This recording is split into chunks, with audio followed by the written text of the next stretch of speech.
staff and administration. I'd like to begin our solo BF meeting today with a Pule from our trustee Akina. Would you please do the honors? E pule kako. E komaku maku I loko okalan. E ho'ano ya ko ino.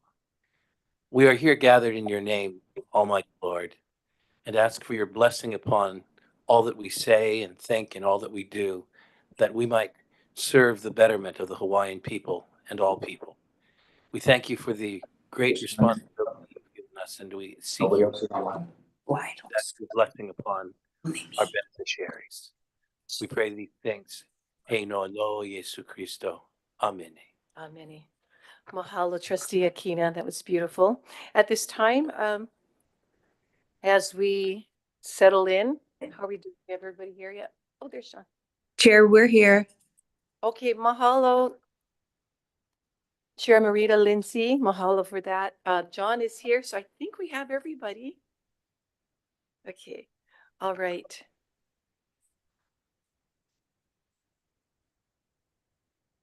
You ready? Ready? Okay. All right, good morning, everyone. I'd like to call their meeting to order. Welcome to the Budget and Finance Committee meeting for Wednesday, April 23, 2025.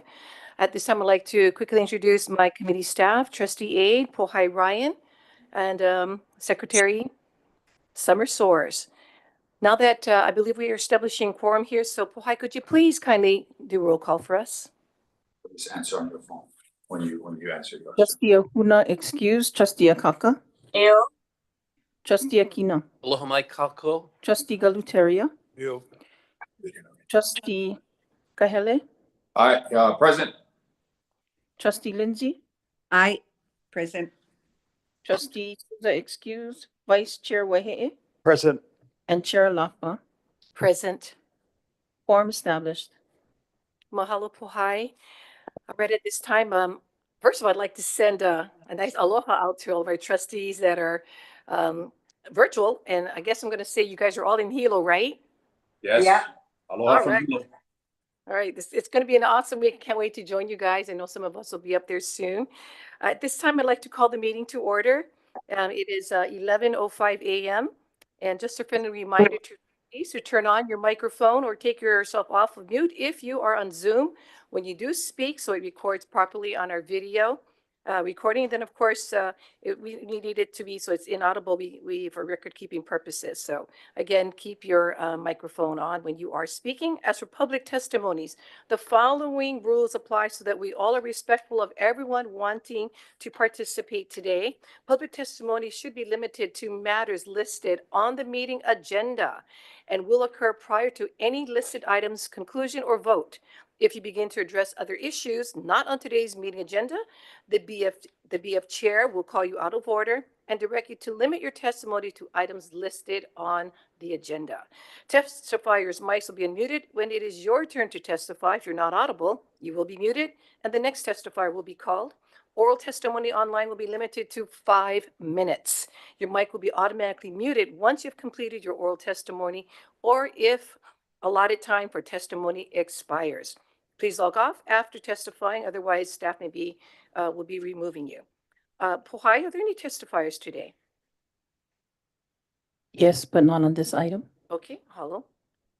At this time, I'd like to call upon our CEO, Kapuana Stacey Ferreira, to announce the administrative staff joining us this morning. Mahalo, Chair. Good morning. Good morning. Chair, Vice Chair, trustees. Joining us in the boardroom and online, we have Chief Operating Officer Kehao Pu'u, Chief Financial Officer Ramona Hink, Endowment Director Ryan Lee, Interim Corporation Counsel Everett Ota, Interim Senior Legal Counsel Nichio Zawa, Director of Research and Evaluation Carla Hosteller, IT Systems Engineer and Administrator Daniel Santos, and IT Systems Engineer and Administrator Arlene Aguinaldo. Mahalo. Mahalo, Kapuana. At this time, I'd like to move on to item number 2. And this is about our minutes. There are no minutes to approve at this time. And let's move on to item number 3. There is no old business for item number 3, so let's move on to item 4 for new business.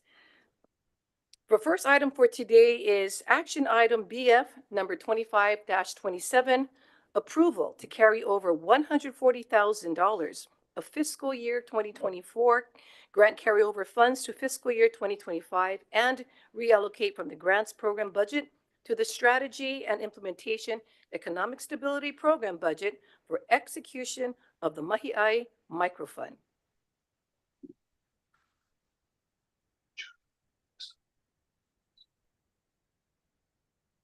Chair, I'm going to ask Pony Askew to come to the table.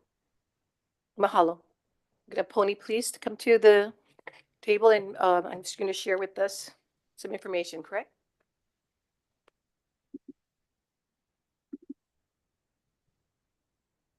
Morning. Good Chair, morning. Vice Chair, mahalo for having me here and Yes. listening to this AI. I actually inherited this AI when I started with OHA a few months after I started. And so I've been making an effort to bring this to fruition, and am requesting that this funds be rolled over. There was some hiccups along the way, and when the PR was created, the funds were not attached to it. So we need that funds to be attached to this PR that was created.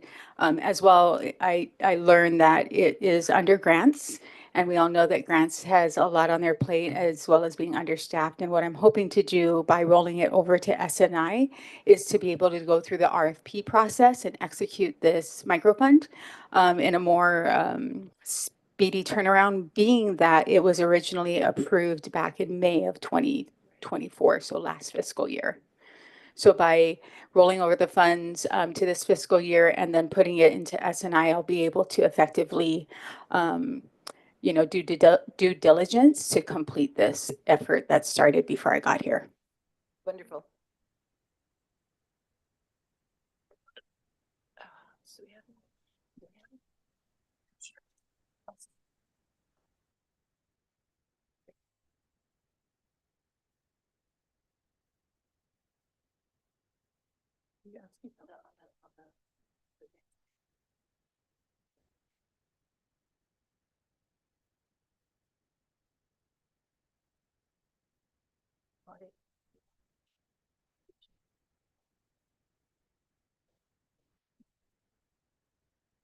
All right, I'm sorry, wanted to had a question here. So on this particular, so I'm understanding there's no slides or anything being presented, correct? And AI was submitted, but I think you have to ask Pohai where the, Printed hard copy was distributed to all trustees present today, and it was emailed to the trustees coming in virtual.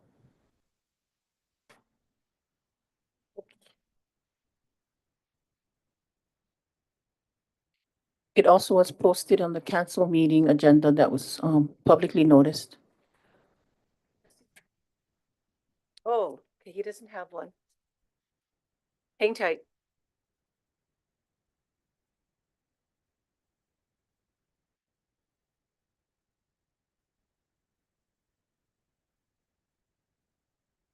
Oh, no, thank you.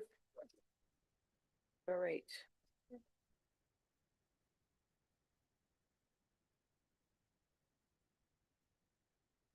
Okay, so do we have any questions, or go ahead? But how was the 140 arrived at? That was originally agreed on or requested before I got here. I do know on the original AI, which is attached to this one, there was justifications made around needed expenses for the Mahi in regards to some challenges that they have with land tax and water bill payments. But that's all I really know. But that's sufficient to get you started. It's sufficient to get started for sure. All right, thank you. Any other questions, trustees? Hey, aloha, Chair. Yeah, we have quick questions from Hilo. Go ahead. Is there anyone there from grants that can speak on this action item? Whoever grants. It was originally submitted under SNI with Ku'ike when the first AI was approved, Chair. Which first AI? The original AI back in May of last year? Correct, yes. Okay, so this was appropriated to grants, and I guess my question would be for grants, why wasn't this grant, well, I guess when the PR was originally done, and it sounds like funds was not attached, was there a specific reason for that? Or what would grants position be on not necessarily the reauthorizing of the funds, which I think makes sense, but moving it from grants in its execution to S&I?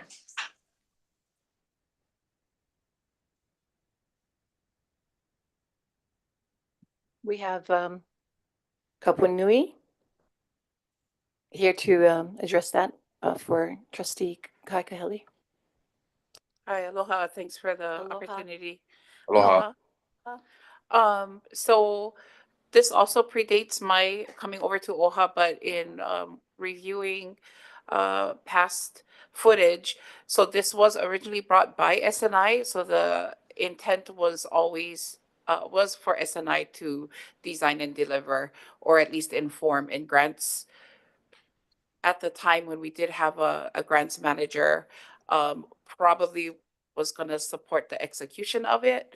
But the PR was, so it was presented by Kuike, at the time Director of OEV Wellbeing, and Aina Momona. And it was that team that put the PR in. I hope that answers your question. Yeah, I guess it does. So why wasn't it allocated to S&I last May when it was originally done? Was it just not, was it done that way for a specific reason, or is that how we executed programs like this in the past, where it would naturally end up in the grants pile?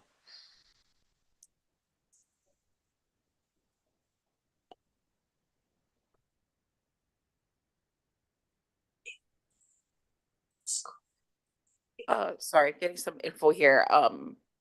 They just, the PR just wasn't executed.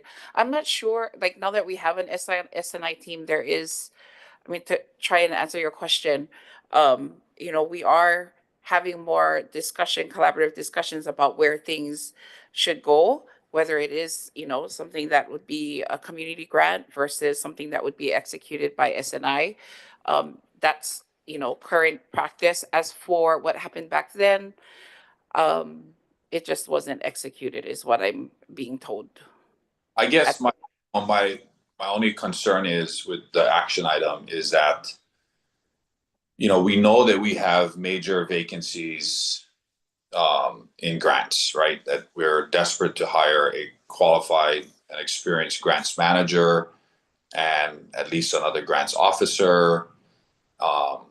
And I think it's the administration and the board's every intent to do that in this next calendar year, especially with some of the innovative ideas and incentives we're doing to hire these critical positions. And so, you know, when I think about like OHA's at its absolute core, what we have to do best is advocacy and grants, right? Those are bread and butter things that OHA, you know, should do very well. And by pulling this out of grants, even though we have vacancies there that we hope to fill soon, you know, we limit, or we take the ability for grants to do programs like this in the future, which is really where this should be housed. So I don't disagree that the fund should be reauthorized. I think it sounds like a great program, and the board made a wise decision to appropriate $140,000 to this last year. So we should reauthorize it so that we can execute the contract and you know, do what the board had intended these funds to do. But I'm not in agreement that we should take it out of grants and move it to S&I. I think grant should, or at least I'm not convinced yet. I think grants should. This is where it should be. And if at anything,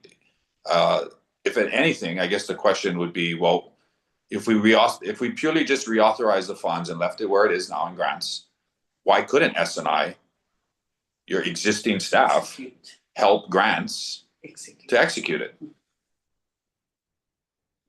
That's So, yeah, I'd love to share some thoughts in the process after inheriting this. There was a couple of, I think, missteps that had happened. One being that immediately after the AI was approved, a PR was not created. So that was the first hiccup that happened with the person who pulled that PR. Secondly, when the PR was pulled in August, I do believe that the, I assume that the account where it was placed in grants could have been a mistake. And then third of all, the other challenge that I come to the table with in asking for this is that this was approved in May of 2024. And I really just feel like we have the kuleana to the commitment that was made to those funds and program to execute this as swiftly as possible. And Chair, if we go through the grants process in my research, it may be about 6 to 8 months before we'll be able to execute this program. So my intention in requesting for it to be moved into SNI would be that I can go through the RFP process and execute this program just a little more swiftly than going through the grants process. So that was my mindset and thinking and putting in this request, because I do feel that we need to give respect to the fact that this was really done almost a year ago and it hasn't been executed yet. okay. And then to further clarify, then the request is to RFP this to a native CDFI for them to distribute the funds. Correct. That's my proposal. How does that differ, though? I mean, I would wonder if, I don't know if former RM Chair Wahe is there. I actually see him. What would be his thoughts on, does that differ from what the original intent of this grant was for, to have it, rather than be expended and executed to the grants division and internally through OHA, that we would be contracting a native CDFI to execute the money, and what type of distribution and accountability would that CDFI be held to? I don't know if Trustee Wahe, as when he chaired, if he had any thoughts. Go ahead, Trustee Well, Wahe. it was intended to identify and engage with a 501c3 to administer the microfund program. And that was supposed to have been done a while back. Are we has the time frame not started at all? Is that, oh yeah, oh. And the logic is that by putting it by moving it out of the grants program, that we're more equipped there to administer the program at this time. Is that Correct. okay? Do we have a new time frame that is it going to follow the old time frame just starting from now? Like what I mean is the how do I say it?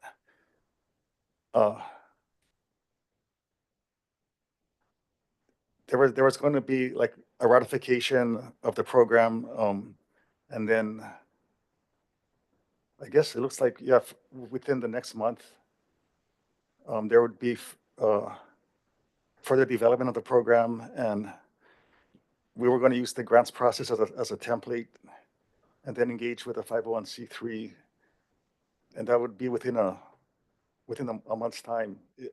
Is that the intent? That Yeah, that is, it is. And I have been doing just some background work so that once this is approved and then ratified, that we can just hit the ground running and get this program underway through the RFP process.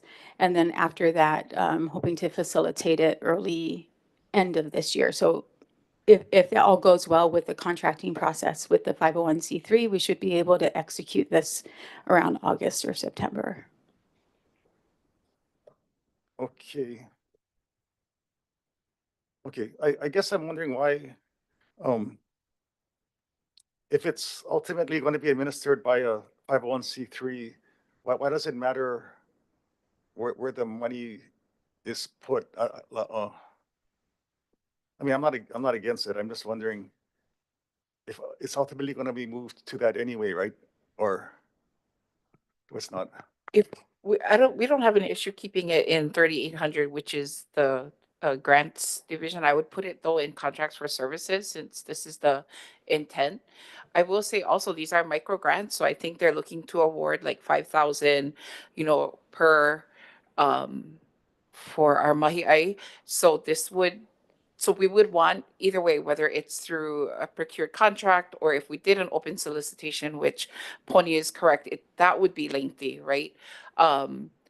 The grant itself would be too much for our grants team to administer, similar to Kana'aho, which, we have been, administering and running ourselves, which wasn't the original intent, but it's a lot of processing and time and resources, on our staff. So we can leave it in grants, but I'm kind of looking over there at Mona and Everett, like if it would be able to move into contract for services, because I think once you put it in the 565s or whatever specific grants, then it's a little bit harder I don't think we can do RFP if it sits in that program code.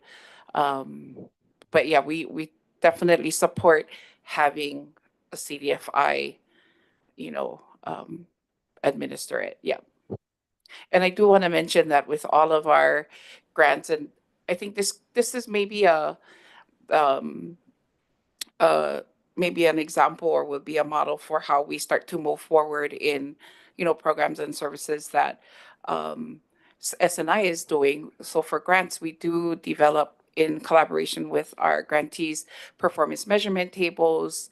There's monitoring that is happening. So we would definitely be doing the same thing here with this grant, with this Mahi micro fund. I have a follow-up question, Chair. Go ahead. So you have you said there are 3 options for Native Hawaiian serving Native CDFIs in the supporting documents. Are you referring to 3 options, meaning there are 3 existing Native Hawaiian CDFIs that OHA is looking to contract this with? There's only 3 native CDFIs registered in the state. And so I'm just calling out that we have 3 native CDFIs. Okay. If So we go ahead. OHA contracts with a native CDFI, do you know or an estimate on what portion of that $140,000 under this process would be going to basically operation or the administration of it, and how much less would be going out to beneficiaries by going through this process? And That's a really good question. And that's kind of what the concern was with the first AI that was passed. It could be as high as 20%, but it seems like the average runs around 10% of the total amount. So it would be about 14 to 28,000 potentially to administer this. okay, so it sounds like one option, or at least a viable option that might be supported, is like what Trustee Wahe just said, was if we reauthorized it, kept it in grants, but to Kehal's point, moved it over to a different program code that would allow us to more expeditiously go through the RFP process to execute that. Is that correct? Yes. Okay. Yes, go ahead, trustee.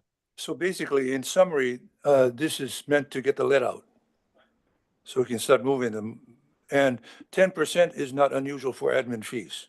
Correct. Yeah, it's about what happens. That's where it is. Yeah. Okay, very good. That answers my question. Thank you. Any other discussion at this time? Trustees? I guess my one thought, and I'll just put this to rest now, Chair, is I'm open to Trustee Wahe's suggestion, and I think we can still accomplish the goal by reauthorizing it and keeping it where it is.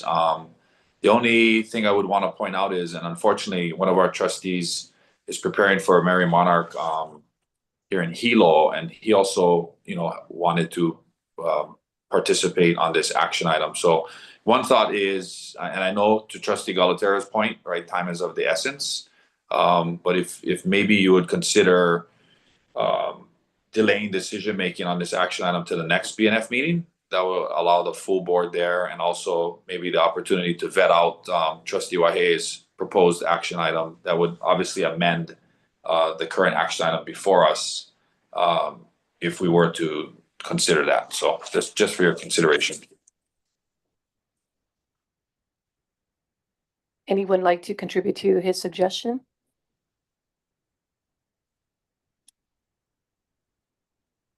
Go ahead, Sure. trustee. Oh, trustee Lindsay? I'd like to move that we defer it until the next BNF meeting. You have a second?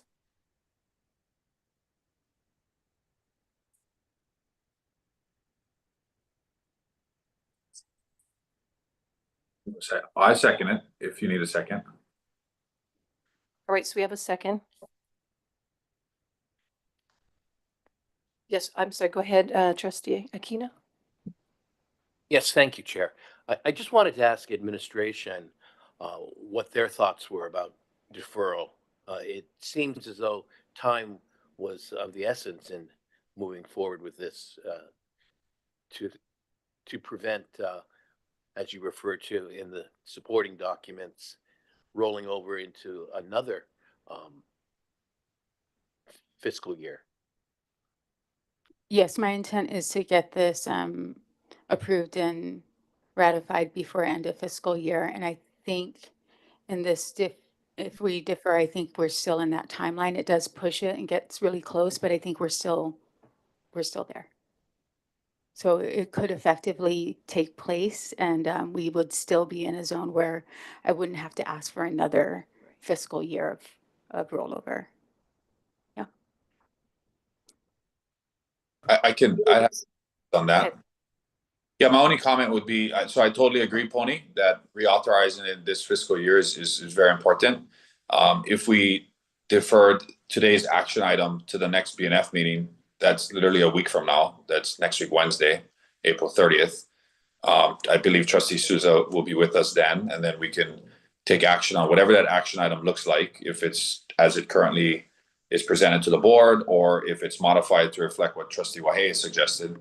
And then the board could still take it up for final passage on Thursday, May 15th, which gives us a lot of time to get this done before the end of the fiscal year.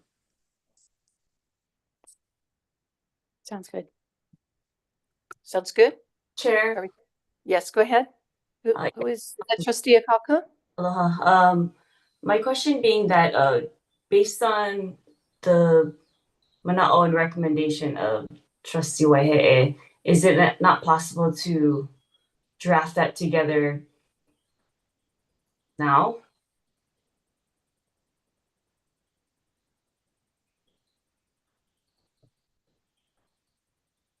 Wani or Kihao? No, that's okay. I can edit it and have it resubmitted in time for it to be agendized. So it can't be done, let's say, over a short period of time currently, like in a short recess time today. Oh, today you mean? Yes. Oh, I see what you're saying. I think the only issue with that, the Trustee Souza is not here with us, and you know, next week Wednesday is right around the corner, and I think but Pony's point, and of course your staff's point, Chair Alapa, is that next week Wednesday's agenda needs to be published soon, and so if you're going to have it on the agenda, we would need to do something. Staff would need to work on this, you know, no later than today or tomorrow, the latest. Okay. Yes, that's definitely possible. We can achieve that. I can do that. I'm sorry, so is it that what's being said is that it can't be figured out at this table currently? At this moment?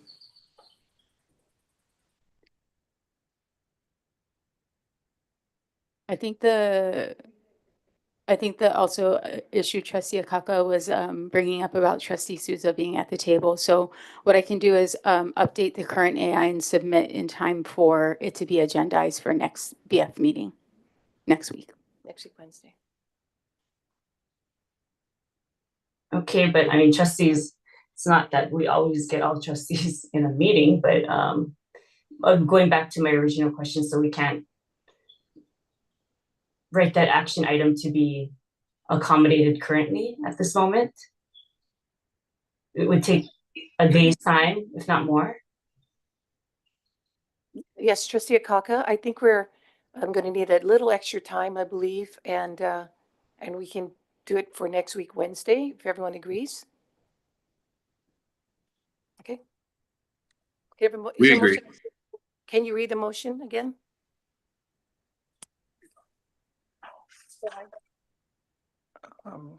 To defer.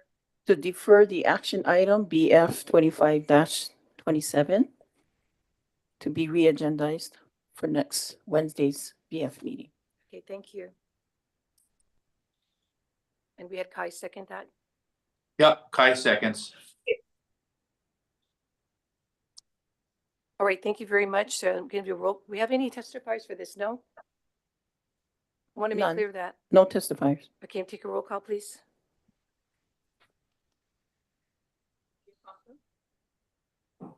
Trustee Akaka, Aye. Trustee Aquino, Aye. Trustee Galutaria, Aye. Trustee Kahele, Aye. Trustee Lindsay, Aye.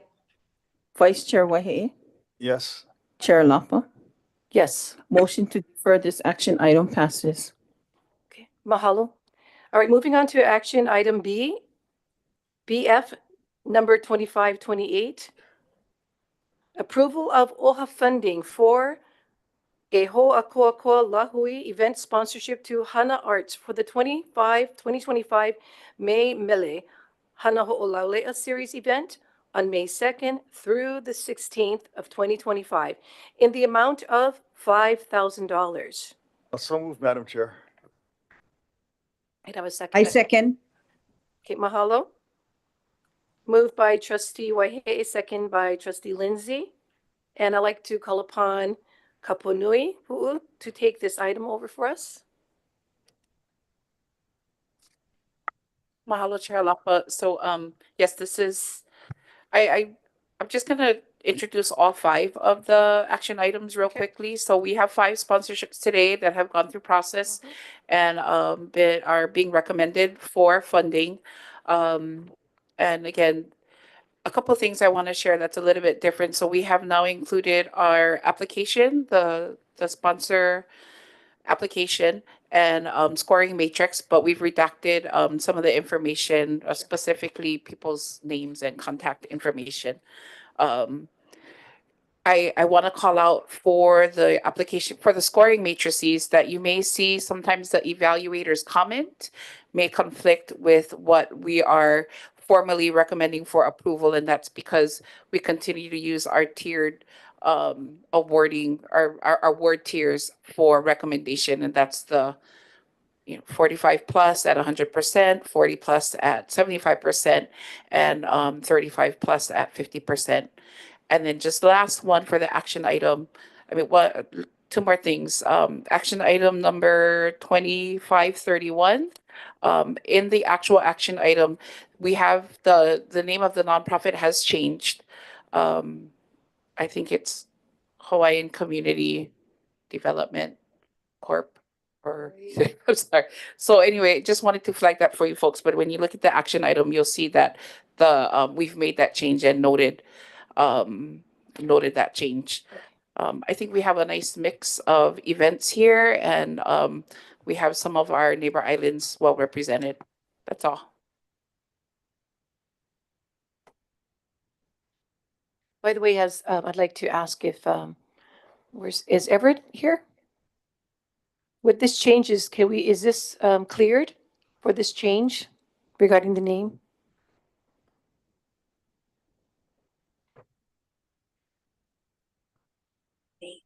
Good morning, Good morning. Chair Lapa and trustees. Yes, in my opinion, that this is still compliant with the Sunshine Law, and as much as the event and the other information has changed, we're just doing a correction to the recipient for this funding. It's still for the underlying event. It's a correction that's allowable. Okay. And it's also noted in the action item itself, which is made available in the board packet for today's meeting. Okay, thank you so much. Okay, We have a testifier. by the way, do we have any testifiers for this? Yes, we have a testifier online. All right, Becky Lind. all right, Becky Lynn, aloha. Right. Aloha, can you hear me? Yes, we can hear you. Go ahead Aloha. and make the lead.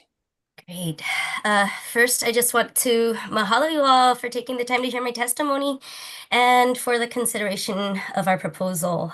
My name is Becky Lin. I'm the Executive Director of Hana Arts. I spent over a decade working at this nonprofit. I also serve on the Hana Community Association as Vice Chair.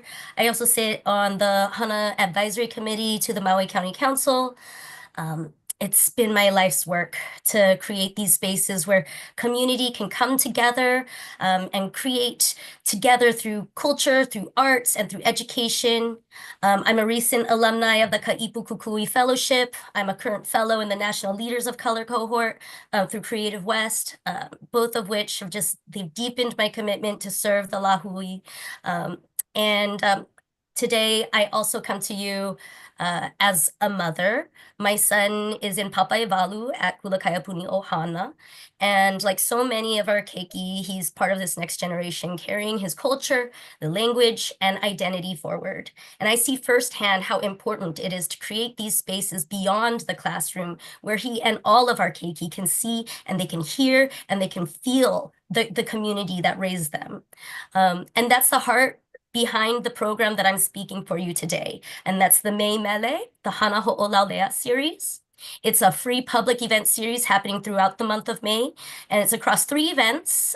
We host live Hawaiian music, hula, hands-on cultural workshops. It's located at the Hana Farmers Market, Hana Haiyan Elementary School, and at the lawn by the Hotel Hana Maui Resort.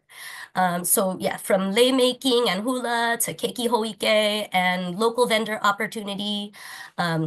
It's celebration of Ike Hawaii grounded in Ohana. It's more than just entertainment. It's education, it's healing, it's identity. For many of our keiki, these are the moments where their pride is being formed. And for our kupuna, it's a space to pass on knowledge. And for our community, it's a space of connection and reconnection. It's especially important as we continue to recover from the impacts of the Maui wildfires and the economic hardship that followed. We secured funds from independent sources to support our musicians and some of the infrastructure. We have Ku'ule Music coming from Hilo. We're so excited to host her. And now we're humbly seeking OHA's support to help cover some of the kumu and some of the support staff and the community outreach. And these are the elements that truly root this event in our Ike Kupuna. OHA's support would ensure these events remain free and accessible for all our ohana. It would uplift our cultural practitioners and instill pride in our keiki. And it'll send a strong message that Hawaiian identity is not only alive, but thriving in East Maui. So mahalo nui for considering this request and for all the work that you guys do every day to support the Lahui. Ahui ho. Thank you so much, Becky. Is there any other testifiers, Pohai? Not for this action item. Okay, at this time you do roll call, please. Oh, we gotta do a discussion. I'm sorry. During any discussion, got a little ahead of myself. Trustees, any discussion on this action item? I have a question. Ed, Go ahead, Lei. Kai? Hey, well, first of all, Chair, and to Kehau, thank you so much for including the application as well as the scoring sheet. I really appreciate that. The ability for the trustees to be able to go through these documents, I think, is really, really important for us to do our due diligence. So thank you so much for doing that. I think that might be a first. for the Budget and Finance Committee and these sponsorships. So mahalo nui loa. The only question I had, and maybe Kehao could answer this, and I really appreciate Becky for coming and presenting to us, is the application looked very, very thorough. And I really appreciate all the details that was put in item number 13 and the full detail of the agenda and schedule. For the estimated numbers of individuals to attend, and I don't want to get too much into the weeds here, but it looks really good. You know, this estimated of 1,300 people were going to attend, estimated 800 of those individuals were Native Hawaiian, but we scored the attendance as a 4. And I realized the appropriated amount of $5,000 was 50% of what their ask was, which was $10,000. It seemed like there were a couple categories that might have been able to be, added a point here or a point there, and based on the amount of money we distribute based on their percentage might have been a little bit higher. If they were, above 40, they would have been eligible for 75% of the budget request. I'm just wondering if you had any thoughts on that, given, this is probably the only event that is, I don't know, maybe Trustee Lindsay could speak in terms of the event that happens in Hana. We also have the Taro Fest as well. But in any case, that was, I guess, my question for Kehao in terms of the estimated amount of individuals. I think it's an exceptional amount of Native Hawaiians that would be attending, especially considering the amount of people that live in the Hana community in East Maui. So, and I know that this was raised last week. Right now, and I was going to share last week that we don't have specific criteria for what would be a 5, 4, 3, 2, 1, right? So if it's 50% or higher of Native Hawaiian attendance, they should get a 5, and so on and so forth. So we've been relying on the evaluators to assign those numbers. I mean, to assign a rating, just, again, based on what the information in front of them. I think so after last week, this is definitely one area where I think we can provide a little bit more specific criteria for how to, rate, and we could include that in the rubric, what constitutes 5, 4, 3, 2, 1, specifically for this because it's numbers based. So I'm just calling that out as something to improve. I'll be honest, like as long as I don't go into every single score sheet, I accept the evaluator score as is. Unless my staff points out anything glaring, then I will go back and review. So that's number 2. Number 3, we do want to ideally, right, it would a good practice for granting and evaluations would be to have more than one evaluator so that there is, minimally 2, so that there is some calibration talk that happens after evaluators independently score. And so our pool of evaluators right now is low. I had hoped to increase it, but I think there's some follow-up discussion that needs to happen. But that would be another way to, I guess, be very, to be more solid in our scoring. So all that said, I'm just acknowledging, yes, this one probably could have been higher. And, it is definitely within the board's purview to increase that funding, to say, no, I don't, I would amend it to 10,000. So you folks can do that. And I'm also thinking that maybe we even add in what the original request was in these action items too, so you folks can see that as well. Yeah, I appreciate that. That's great. And in this case, it was scored a 36, and so based on the rubric, it would have to get to a 40 to be able to increase it to 75% of the eligible budget request. In this case, it was $10,000. So I don't know if there's 4 points to be made up there, but I think the Native Hawaiian attendance is exceptional. In this case, 800 Native Hawaiians, is a good turnout. But in any case, I don't think the scoring would change to adjust the amount unless we wanted to consider that. I think it's a great event, and I think our recommendation from the division of the $5,000 is probably appropriate, and yeah, looking forward to supporting this. Mahalo. Any other discussion, trustees? All right. Let's do a roll call vote, please. Trustee Akaka. Trustee Akaka. Trustee Akina. Aye. Trustee Galuteria. Aye. Trustee Kahele. Aye. Trustee Lindsay. Aye. Trustee Wahe'e. Yes. Trustee Akaka. Aye. And Chair Lapa. Aye. Motion passes. All right, mahalo. Thank you so much. We're moving on to item C, action item BF, number 25-29. Approval of OHA funding for Ho'akoakoa Lahui event sponsorship to the Waipa Foundation for the 2025 Waipa Aina Festival on May 3rd, 2025 in the amount of $4,000. Do I have a motion? So moved, Madam Chair. Moved by Trustee Waihe'e. Can I have a second? Second. Second by Trustee Lindsay. All right, open for discussion.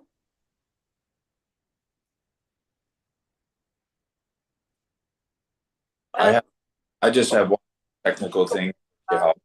Trustee, you Sorry, want to wait for Kihao or before? You want to do it now? I can do it now, just real quick. Go for it. Kehao, if you look at the score sheet for this applicant, in evaluation criteria A, the event scope, number 3, which is the Native Hawaiian attendance, the score number is not there. Although it is calculated, the total is calculated appropriately. The number 5, I believe, I think it's supposed to be a 5, is not there. Yes, it's a 5. So the evaluator highlighted, Yeah. the yellow highlights indicate, but yeah, I see that now. Okay, that's all I had. Thank you. Okay, at this time, Kapunui Pu'ut, is there any more information you'd like to share on this item?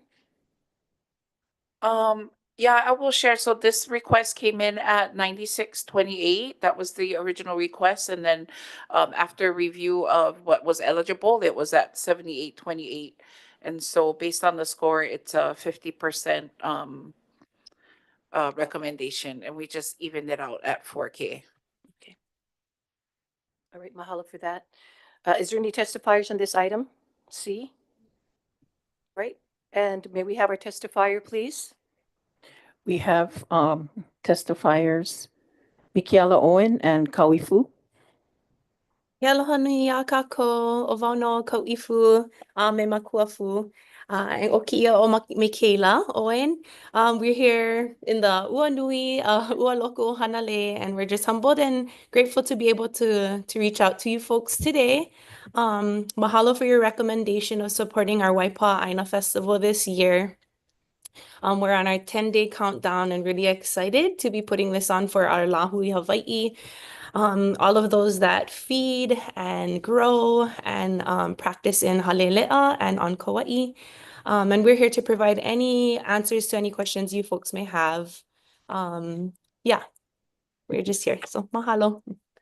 Mahalo. Thank you so much for testifying today. Is there anything else, trustees?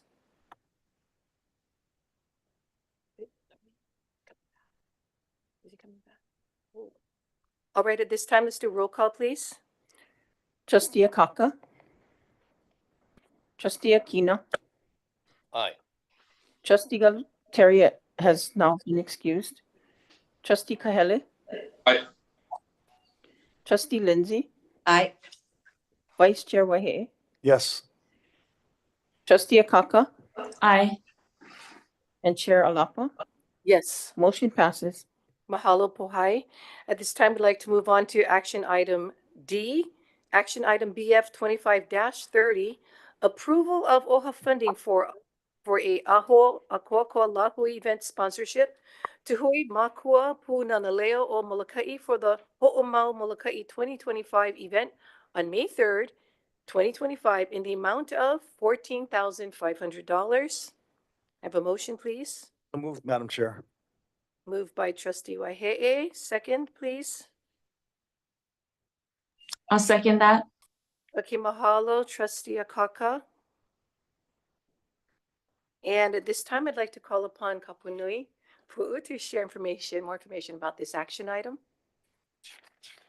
Hi, yes. So this is the Hui Makua, which is the tied to the Punana Leo Molokai. So this one falls in our educational pathway. The original request was for $15,000. The eligible request after review is 14.5, and they scored a 45. Any discussion at this time? Do we have any testifiers? Okay, we do have a testifier. Yeah. Kayla Hokusha. Aloha, Kayla. Aloha, Velina me ke aloha o Kayla Shaw. My name is Kayla Shaw, reporting today from Kavanui, Molokai. I'm honored to stand before the OHA Budget and Finance Committee to advocate for Olelo Hawaii on behalf of Hui Makua Punana Leo o Molokai. Our event is the only event on Molokai dedicated to celebrating, practicing, and normalizing Olelo Hawaii. And I've previously chaired Ho'omau on Maui for several years, recently moved to Molokai, and I'm here as a makua to continue to support my keiki and the lahui in Olelo Hawaii and mo'omeheu. Our resources and access may be fewer, but the need and the potential for this event is just as strong. As the treasurer of the Hui Makua, I'm seeking this funding to grow our community reach and deepen our impact. Each Punana Leo campus across Hawaii develops a signature Hawaiian language event that reflects its local identity and community spirit. For Molokai, we're anchoring our event in the theme of Manu, birds as messengers, symbols of knowledge, and metaphors for the soaring nature of language. From this theme, we're launching the island's first ever Olelo Hawaii Song Contest, inviting every Molokai school, Kaiapuni and non-Kaiapuni to participate to expand our reach. Typically, we have Kaiapuni and our keiki at Punana Leo do their ho'ike or presentation with mele, but we would like to expand upon that. Ho'omau also offers immersive cultural demonstrations, fine music, and a keiki learning zone, all rooted in identity, pride, and intergenerational learning. The event is designed not just to celebrate language and culture, but to live it in every space, sign, and interaction. OHA's support will help fund the essential infrastructure for our event, and as our sole public agency sponsor, your presence will be highly visible and celebrated across the event and outreach materials. Ho'omau directly supports Strategy 2, Outcome 2.1 of Mana I Mauliola by expanding access to Hawaiian culture-based education and uplifting Hawaiian identity. And it also embodies the foundational pillars of Ohana, Mo'omeheu, and Aina.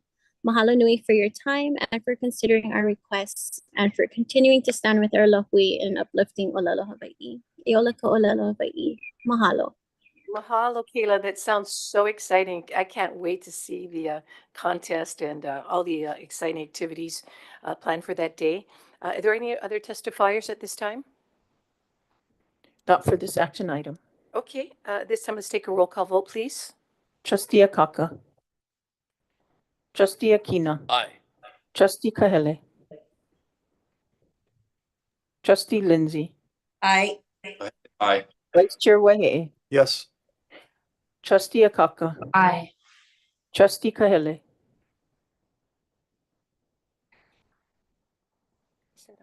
Aye. Yes. Okay. Chair Alapa. Yes. Motion passes. All right, mahalo. At this time, we're going to move on to action item E, BF number 25-31, approval of OHA funding for a Ho'akoakoa Lahui event sponsorship to ECOH Education Foundation for the Prince Kuhio Film Festival on May 3rd, 2025 in the amount of $10,000. Do I have a motion, please? So moved, Madam Chair. Mahalo. Can I have a second? Second. Second, mahalo, trustee. Was that Akaka? Trustee Akaka? Mahalo, Trustee Akaka. At this time, I'd like to once again call upon Kapunui Pu'u to share information on this action item. Hello, so this is happening out in Kapolei, Kanehili Homestead, I think the park there. So this is a film festival being sponsored or put on by the organization. So this is the one where I pointed out, we made a correction on that organization. And so it's the Hawaiian Community Development Board.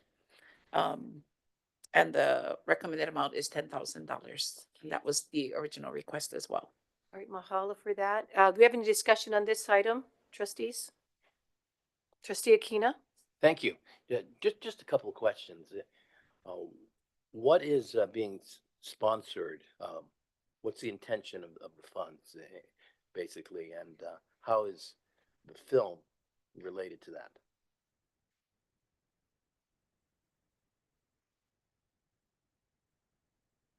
So it is, I believe, it's a film festival to be held on May 3rd.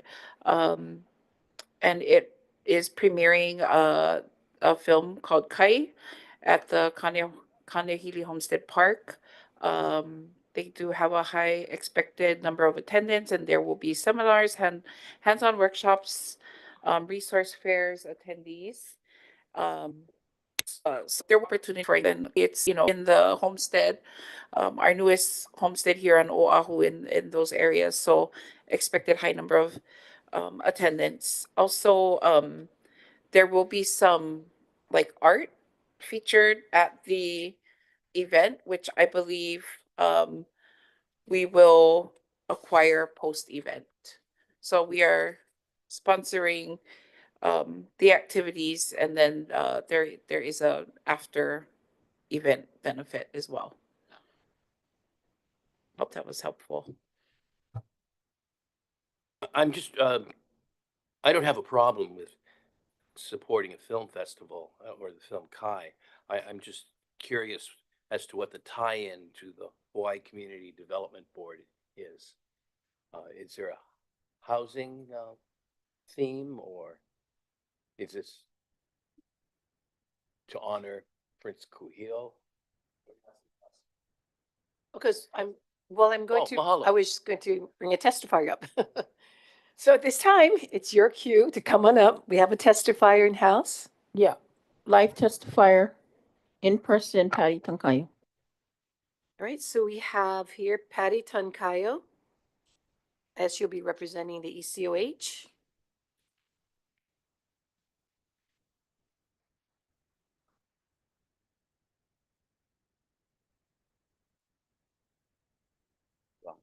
Thank you, Madam Chair. If I may clarify, before our testifiers present. Okay. My question was actually not to the organization or the testifiers. It was to our administration. I just wanted to see what we saw as the tie-in to and so forth to the strategic plan. But I'm very happy to hear from the testifiers and the organization. Go ahead. Yes. The This red, one? yeah, Okay. there you go. Yeah. Good morning, trustees. My name is Patty Tankayo. Aloha. Thank you. Aloha. Thank you for allowing us to be here today to present our proposal for your sponsorship. This is not only a fundraiser for Kanehili Homestead Association, but it's also the launch of the Prince Kuhio Studios. And before I dive into the details, I want to share a little bit about myself, introduce NTN, and explain how this totally aligns with OHA's mission. So I've been doing housing for over 30 years. Currently, I have 200 units under construction in Lehui. I have 300 under construction in Kihei. I won the award for 900 units in Kapolei through a HHFDC RFP. I'm developing a 247 unit hotel in Chinatown, and I'm also doing a commercial center in Eva. So my dream was to build on Hawaiian homelands because I felt that I didn't want haoles to be building our communities. I wanted to compete against Gentry, against Dowling, and everybody else. So what I did was I partnered with Nanshin, and Nanshin has allowed me, and what he has brought, what he allows me to do is use his financial statement and $4 billion bonding capacity. So it's because of this, my experience and my financial capabilities that I won 2 Hawaiian homeland RFPs. It's not, everybody says, because I know Kali Watson, it's not because of that. It's because of my experience. So currently, I have 500 units that I'm responsible of building in Kona. And this is a huge, huge kuleana for me because I'm trying not to bypass anybody on the wait list because of their financial condition. I'm doing everything. I'm doing turnkey, I'm doing self-help, habitat, owner builder, everything. But this is not enough. We need to increase the wealth of our people. So actually 30 years ago when I worked here, I met a chief from the mainland, and he didn't have a housing department. And I asked him why. He said, you got to focus on the economic development of people. He said, if you keep on trying to build housing for poor people, you're never going to solve the problem. So this is why I'm here today. And this is my partner, NTN. NTN is an amazing, talented person. His resume is spectacular. He's done Warner Brothers, Apple. He's worked on Dune. He opened Jason Momoa's On the Roam company. He's worked for YouTube, Google, you name it. This is the man. He is the person in the back that can do filming from the beginning to the end to execute it. So this film, this premiere marks something amazing for our people. We have, for the first time, and he was brought up on Homestead in Anahola, a film by a native Hawaiian, never been done before at this caliber. He can probably, I have all of his accolades over here, but it's a lot, okay? But at his age, he's more accomplished than Stillberg and Lucas. That's how much of experience that he has. So, 1 minute, okay, sorry. So I'm gonna, the event, I'm sorry, I had to explain to you guys all of this. So this is just not any kind of event that we're doing, okay? Sorry, and so if NTN can talk really quick about this. Yeah, it's what we're doing is we're developing. Oh, sorry. Okay. Yeah, we're developing the most technologically advanced and largest movie studio on the planet, and I've seen the biggest movie studios in the world. And this studio is not just a studio to bring people here; it's actually the opposite. It's to train workforce of Hawaiians in every facet of life, from editing, color grading, sound designing, directing, cinematography, and the film industry and the merchandising that comes from it is a multi-trillion-dollar industry. And Hawaii Five-O makes 1.5 billion a year. None of that comes back here. I could single-handedly make 2 Hawaii Five-Os in 1 year per season and 4 movies with the help of our people telling our stories, making a financial dent in the system.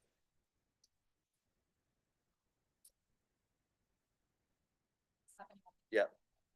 Yeah, that's what that is. And so the event is to launch this studio of Hawaiian independence.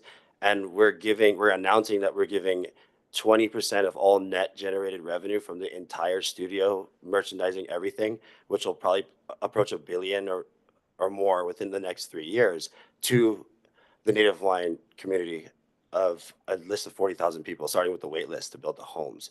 And so this festival is to announce that, and this festival is to premiere the only Academy Award produced and globally distributed film about the housing crisis. About Kai Lenny is the lead actor of this movie, and it's about a boy that lived on the homesteads, casting people from Twinkle's homeless camp in Waianae. And it is an epic story about a little boy who wants to be a big wave surfer. He meets Kai Lenny, and he catches the biggest wave ever ridden by a 12-year-old kid.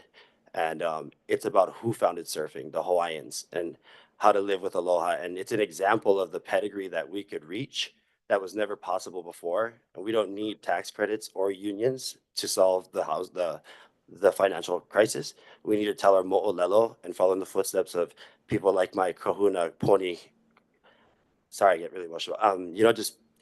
We need to listen to our ancestors and follow in the footsteps of our ancestors. And that's why I created the Ali'i Atlas project, which is reviving our monarchs throughout the entire city in the form of colorized art. So the airport, Restaurant Row, multiple hotels, all of this is going to be in the event. And we're going to build, the Ali'i will be in attendance in a big circle within the event. And so this is a groundbreaking thing for our people and never been done. And OHA is a big inspiration to me from the beginning of time. And I'm just like, trying not to cry because I'm very grateful for all you guys do. Thank you. So your donation is going to offset the actual cost for this, because there's projection screens, chairs, right. all of that. It's approximately $40,000 I'm donating it to, so your donation will go directly to offset those costs. The studio's going to be built on the road. Yeah, and our studio is going to be built down the road. Mahalo, thank you so much. Wow, I'm just in, it certainly is. I mean, all that you do, my goodness, and we're so blessed to have you here, first and foremost, to share incredible news like that at this upcoming event. Do we have anything else, trustees?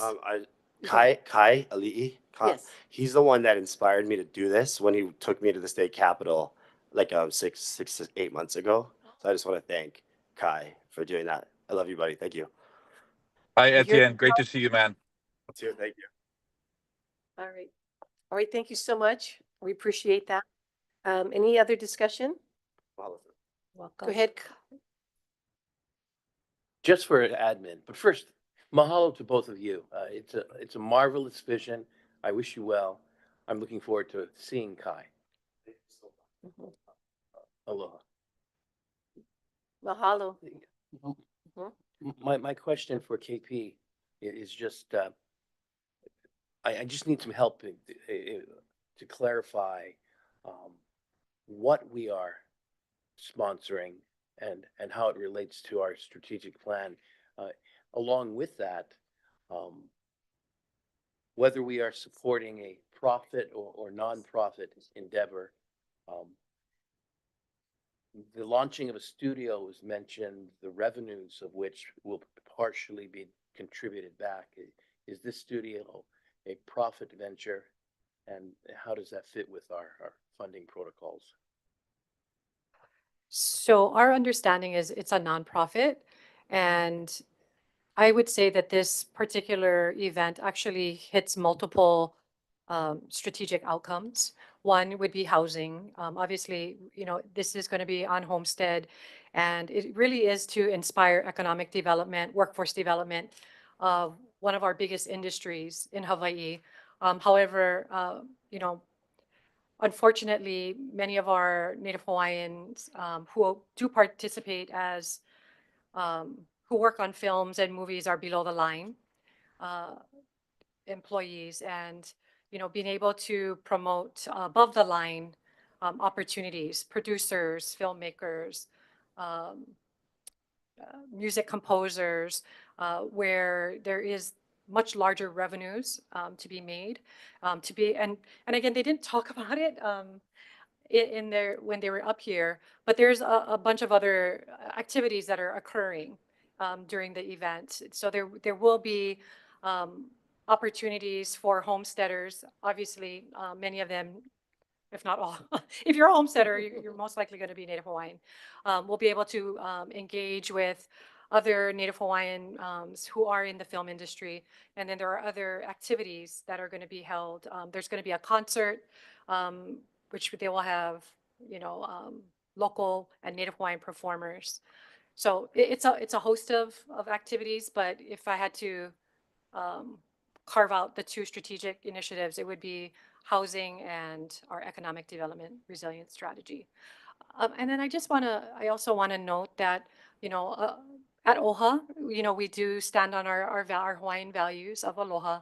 And, I know there was a comment made regarding other types of developers of other ethnicities. And I just want to say that from OHA's perspective, we do come with aloha for everybody. Mahalo. Mahalo. I just have to say, I'm just not clear as to what we specifically are promoting or sponsoring. Although I do appreciate the many activities and offerings that the event is bringing, but I support the general direction. And I hear you have affirmed that we are supporting nonprofit activity, not for-profit activity. Is that correct? Yes, trustee, and we can stipulate too. So when any of our awardees fill out the application, there are federal state guidelines in which they are affirming that they will abide by receiving the award. So when they fill out the application, they sign it. They are ensuring that they will abide by the IRS tax laws and State of Hawaii business practice. Did you want to add anything in terms of their sign off, their signatory? The 1017 requirements. And then I think proceeds from this event will benefit the Kanehili Homestead Association. Mahalo. I wish this venture much success. Aloha. Any other discussion? Okay, seeing none, at this time, let's, any other testifies, by the way? Not for this item. Okay, please roll call, please. Trustee Akaka. Trustee Akina. Aye. Trustee Kahele. Aye. Trustee Lindsay. Trustee Akaka. Aye. Trustee Lindsay. Vice Chair Waihe'e. Trustee Lindsay. Chair Lapa. Yes. Motion passes. Congratulations. Thank you so much. Now we're moving on to action item F, BF 25-32, approval of OHA funding for the Ho'ako'oko'ola Hui event sponsorship to the Homestead Community Development Corporation for 2025 Hawaiian Homeland Sovereignty Conference event on June 2nd through the 4th, 2025 in the amount of $15,000. Motion to approve. Do you hear a second?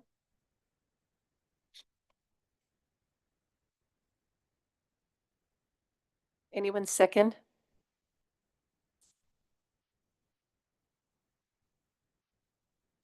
I'll second. Trustee Akaka, mahalo. Thank you so much. May I have a kapunui pu'u? Go ahead.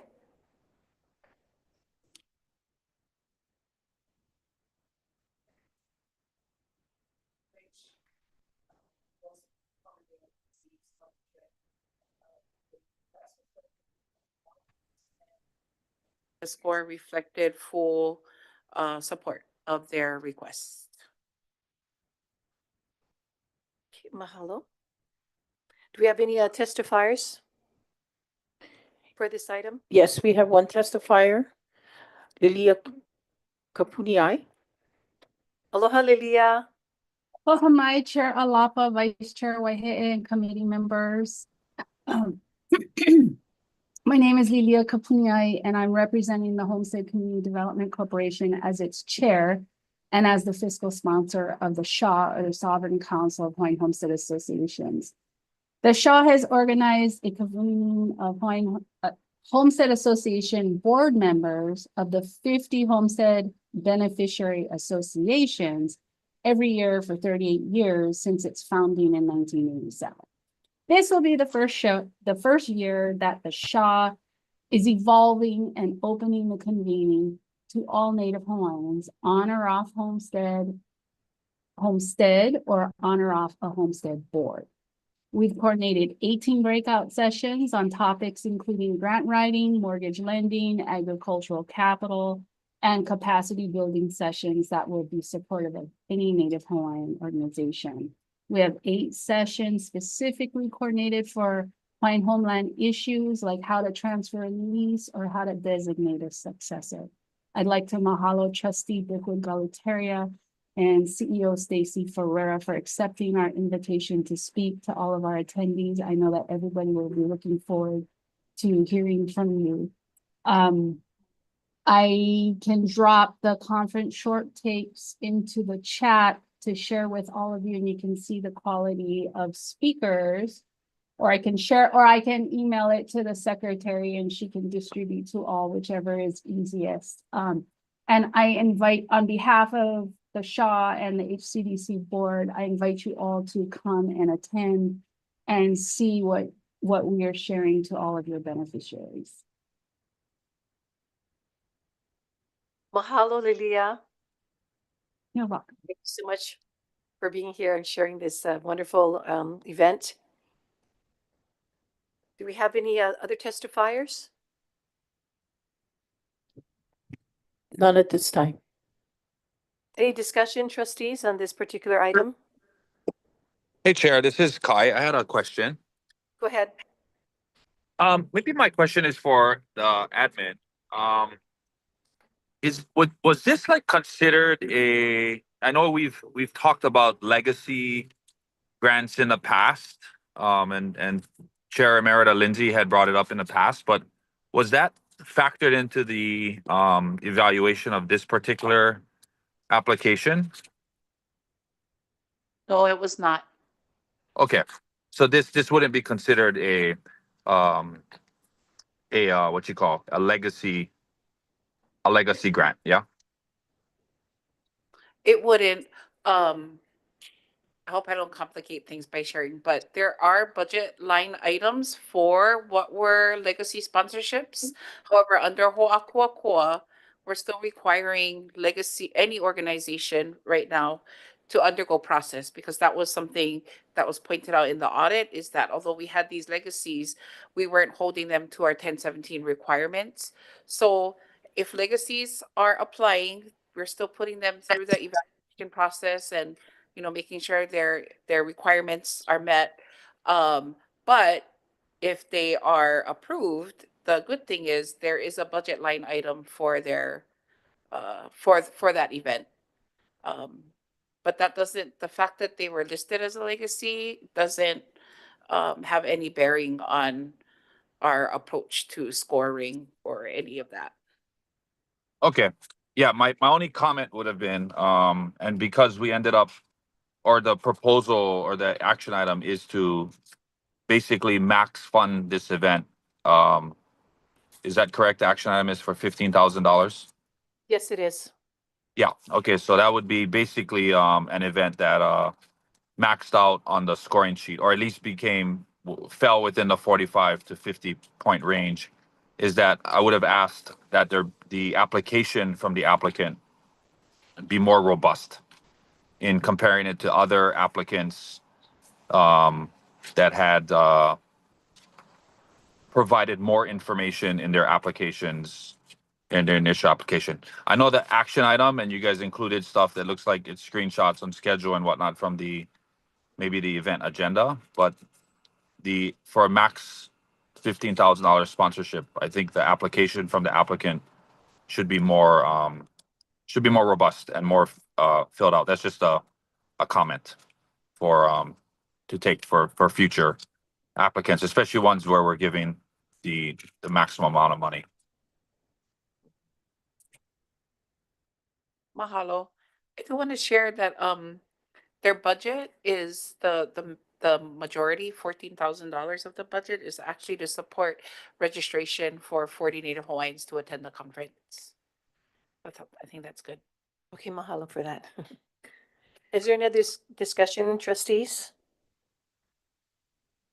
Any other testifiers at this time? Right, seeing none, can we have a roll call, please? Trustee Akaka. Aye.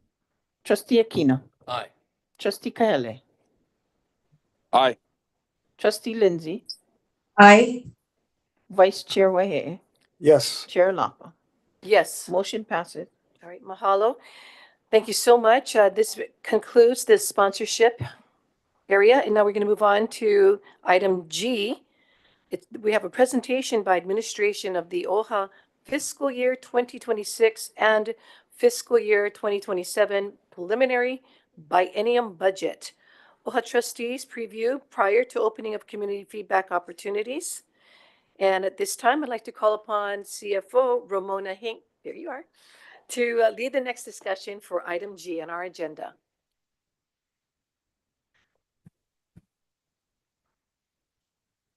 The first page is the executive summary, so I'm going to pass it over to our executive. Aloha Chair, Vice Chair, trustees. As a former budget chief at the State of Hawaii Senate, I really enjoy this process, and I know many times budget isn't folks' most favorite activity, but I'm really excited to share with you at least the preliminary outlook for our biennium budget, because it really truly reflects who we are as an organization, what our priorities are, and how we're going to be spending our time, our effort, and our energies over the next 2 years. So first slide, please. Keep going. Next slide. Next. So as trustees, you affirmed and chartered the agency's direction through Mana'i Mauliola, a plan rooted in Ohana, Mo'omehiu, and Aina. This foundation anchors our collective work to improve the well-being of Native Hawaiians and the pursuit of ea, not through piecemeal efforts, but through systemic transformation. We are focused on transforming the very systems that affect our ability to thrive here in Hawaii through education, health, housing, and economic stability. Everything we do is guided by our strategic plan. It's not just a document, it's a call to action. This is generational work that we're doing, and this biennium budget is not just a spending plan, it's also about building a future worthy of our kupuna and our keiki. This budget advances 3 strategic priorities: becoming an employer of choice, operational process and infrastructure improvements, execution of transformational programs and services. And these priorities are interwoven. We are building internal strength and external reach so that we can serve with integrity, with consistency, and with purpose. Our ability to fulfill this mission depends on our financial health. And so for fiscal year 26 and fiscal year 27, we project $24 million and $28 million respectively from the Native Hawaiian Trust Fund, a consistent $21.5 million annually from the Public Land Trust revenues, and $3 million per year from the state's general fund. These funding sources create a stable foundation while underscoring the importance of diversifying and growing our revenues in the years ahead. With disciplined financial stewardship, we will grow our ability to serve more beneficiaries, build generational stability, and establish critical infrastructure and systems that are required for effective and enduring well-being and self-governance. Our constitutional and statutory mandates is OHA's North Star. Trustees, Chair, Vice Chair, your leadership has been pivotal in shaping our roadmap that guides us towards that North Star. Together, we are not just stewards of resources, we are architects of our Lahui's future. Through disciplined stewardship and strategic clarity, OHA is poised to drive meaningful, lasting change, not just for today, but for generations. Next slide. Next slide. Administration presents this preliminary budget to ensure transparency, accountability, and strategic clarity. The proposed biennium budget outlines our planned investments and our priorities for the next 2 fiscal years. It represents the financial framework that's necessary to implement OHA's mission and strategic plan. OHA remains deeply accountable to the Native Hawaiian community. And this document is just one way in which we demonstrate that accountability by clearly communicating how we intend to steward trust resources. Every dollar is tied to strategic priorities that reflect the values and the needs of our beneficiaries, and this ensures that our financial planning is mission-driven and outcome-oriented.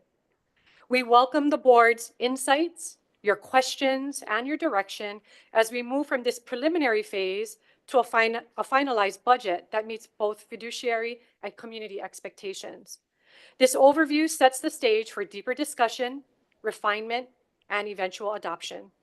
Together, the administration with the Board of Trustees will shape a budget that empowers OHA to deliver with impact and integrity. Next slide. The Office of Hawaiian Affairs is a public agency with a unique degree of autonomy. We're charged with the purposes of bettering the conditions of Native Hawaiians and to provide for and to implement the recognition of Native Hawaiian people by means and methods that will facilitate their self-governance. OHA is governed by a 9-member Board of Trustees who serve as the agency's highest policy-making authority. You, the trustees, set the strategic direction. You uphold fiduciary responsibilities and safeguard the trust of our beneficiaries. Providing critical administrative and operational support to the Board of Trustees is a Chief of Staff, Deputy Chief of Staff, Board Secretary, and each trustee is supported by their trustee aides and secretaries. 4 trustees serve in at-large roles, representing the interests of all Native Hawaiians statewide. The remaining 5 seats are dedicated to island districts, Hawaii, Maui, Molokai, Lanai, Oahu, Hawaii, and Niihau. While district seat candidates must reside in the islands that they represent, every voter statewide is able to vote in all trustee elections, ensuring that both local and collective representation is had. Each of the trustees sits on the board's 3 standing committees: Beneficiary Advocacy and Empowerment, Budget and Finance, and Investment and Land Management. The committees must meet bi-monthly and approve actions and recommendations that are then forwarded to the full board for further consideration. The board's governance framework articulates OHA's dual identity as an organization serving the Lahui, balanced with its legal mandates as a state agency, its fiduciary duties as a trust, and its operating values, policies, and procedures. Next slide. The administrator, or kapuhana, is appointed by the board and is responsible for the day-to-day administration of the agency. This includes overseeing operations, staff, and implementation of board-approved policies and programs. OHA's leadership structure strategically combines high-level oversight with operational execution, ensuring strong alignment with Mana'i Mauliola and trustee priorities. From executives to managers, every member of our leadership team actively participates in daily operations, compliance management, and the execution of strategic initiatives. Under the guidance of the kapuhana, the executive leadership team ensures a strategic coherence, prudent financial stewardship, compliance, and alignment with Hawaiian cultural values critical to achieving OHA's long-term goals. Reflected in the organizational chart before you is the elevation of human resources, land assets, and endowment as direct reports to the CEO and integral members of the executive leadership team. This updated organization structure is a strategic imperative that strengthens OHA's organizational core. These functions are not simply operational, they are mission critical. They're drivers of our people, our lands, and our financial future. Bringing them into the ELT ensures executive level alignment, faster decision-making, and integrated strategy execution across talent development, land stewardship, and trust fund growth. This elevation enhances accountability and maximizes our organizational impact. Our Ka'aha team comprises 10 directors and 4 managers, providing essential operational knowledge, deep expertise, and specialized skill sets crucial for policy implementation and organizational effectiveness. The collaborative and coordinated work between the ELT and the Ka'aha aims to increase a positive and healthy work culture, a high-performing team across the agency, streamlined operations, and agile responsiveness, effectively delivering on OHA's mission-critical work. As the agency is rebuilding and stabilizing, continuous improvement and accountability are key for sustained excellence and impactful outcomes for our beneficiaries. Next slide. The agency is composed of 8 departments: Hawaiian Cultural Affairs, Strategy and Implementation, Corporation Counsel, Human Resources, Operations, Endowment, Land Assets, and Financial Assets. Each of them is led by a senior director or the COO, CFO, and Corporation Counsel. Each serves on the executive leadership team, providing high-level guidance, oversight, and alignment with board priorities. Within these departments, there are 9 specialized divisions: OEV Wellbeing and Ainamomona, Education and Culture-Based Learning, Housing, Infrastructure and Sustainability, Advocacy, Communications, Community Engagement, Research and Evaluation, and Technology Services. Each are managed by directors who participate in and oversee day-to-day execution, operational performance, and compliance within their functional areas. OHA also operates 9 distinct programs: compliance enforcement, public policy, beneficiary services, grants, research and evaluation, system administration, operations, integrated assets, accounting, finance and reporting, the Native Hawaiian Revolving Loan Fund Program, and procurement, each a targeted operational impact area overseen by managers who ensure effective service delivery to our beneficiaries. This tiered structure that you see before you on the organizational chart, from ELT to directors to program managers to our staff, creates a strong internal alignment, interdependence, accountability, and the ability to move from strategy to action. Together, trustees and administration, we form a leadership ecosystem committed to advancing Native Hawaiian well-being through strategy, service, and stewardship. Next slide.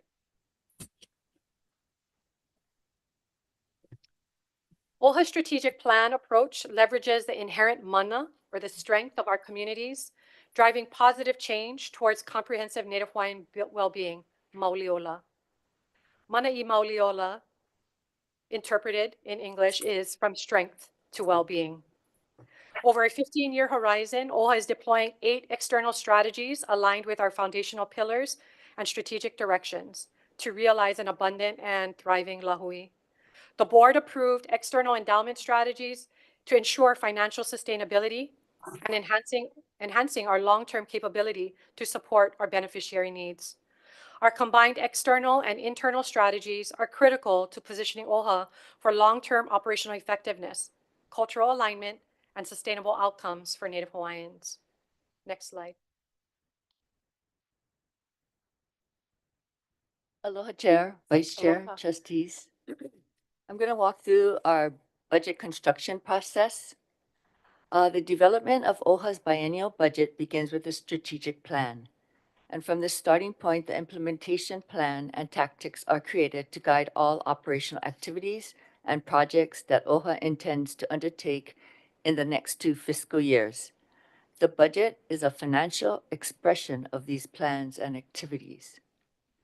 The budget construction starts with all the funding sources available, a percentage of OHA's investment portfolio, public land trust income, general fund appropriations, and commercial property revenues. These funding sources create the ceiling for budget expenditures. The budget first accounts for existing salaries and recurring expenses, then our strategic programs and grants, and after that, our discretionary expenses such as travel. In alignment with board-approved strategies, the administration determines where resources are optimally deployed to achieve strategic outcomes. We're seeking community input on the development of the biennial budget. This step will help inform the administration about observations and mana'o prior to the submission of the final biennial budget to the Board of Trustees for action in June of 2025. I also want to bring to the board that the preliminary budget that you have in front of you with this presentation is a point in time, right? So there are some additional expenditures that we are waiting for decision and approval on so that we can include it into our final budget proposal to trustees. And so what we have before you, again, is a work in progress.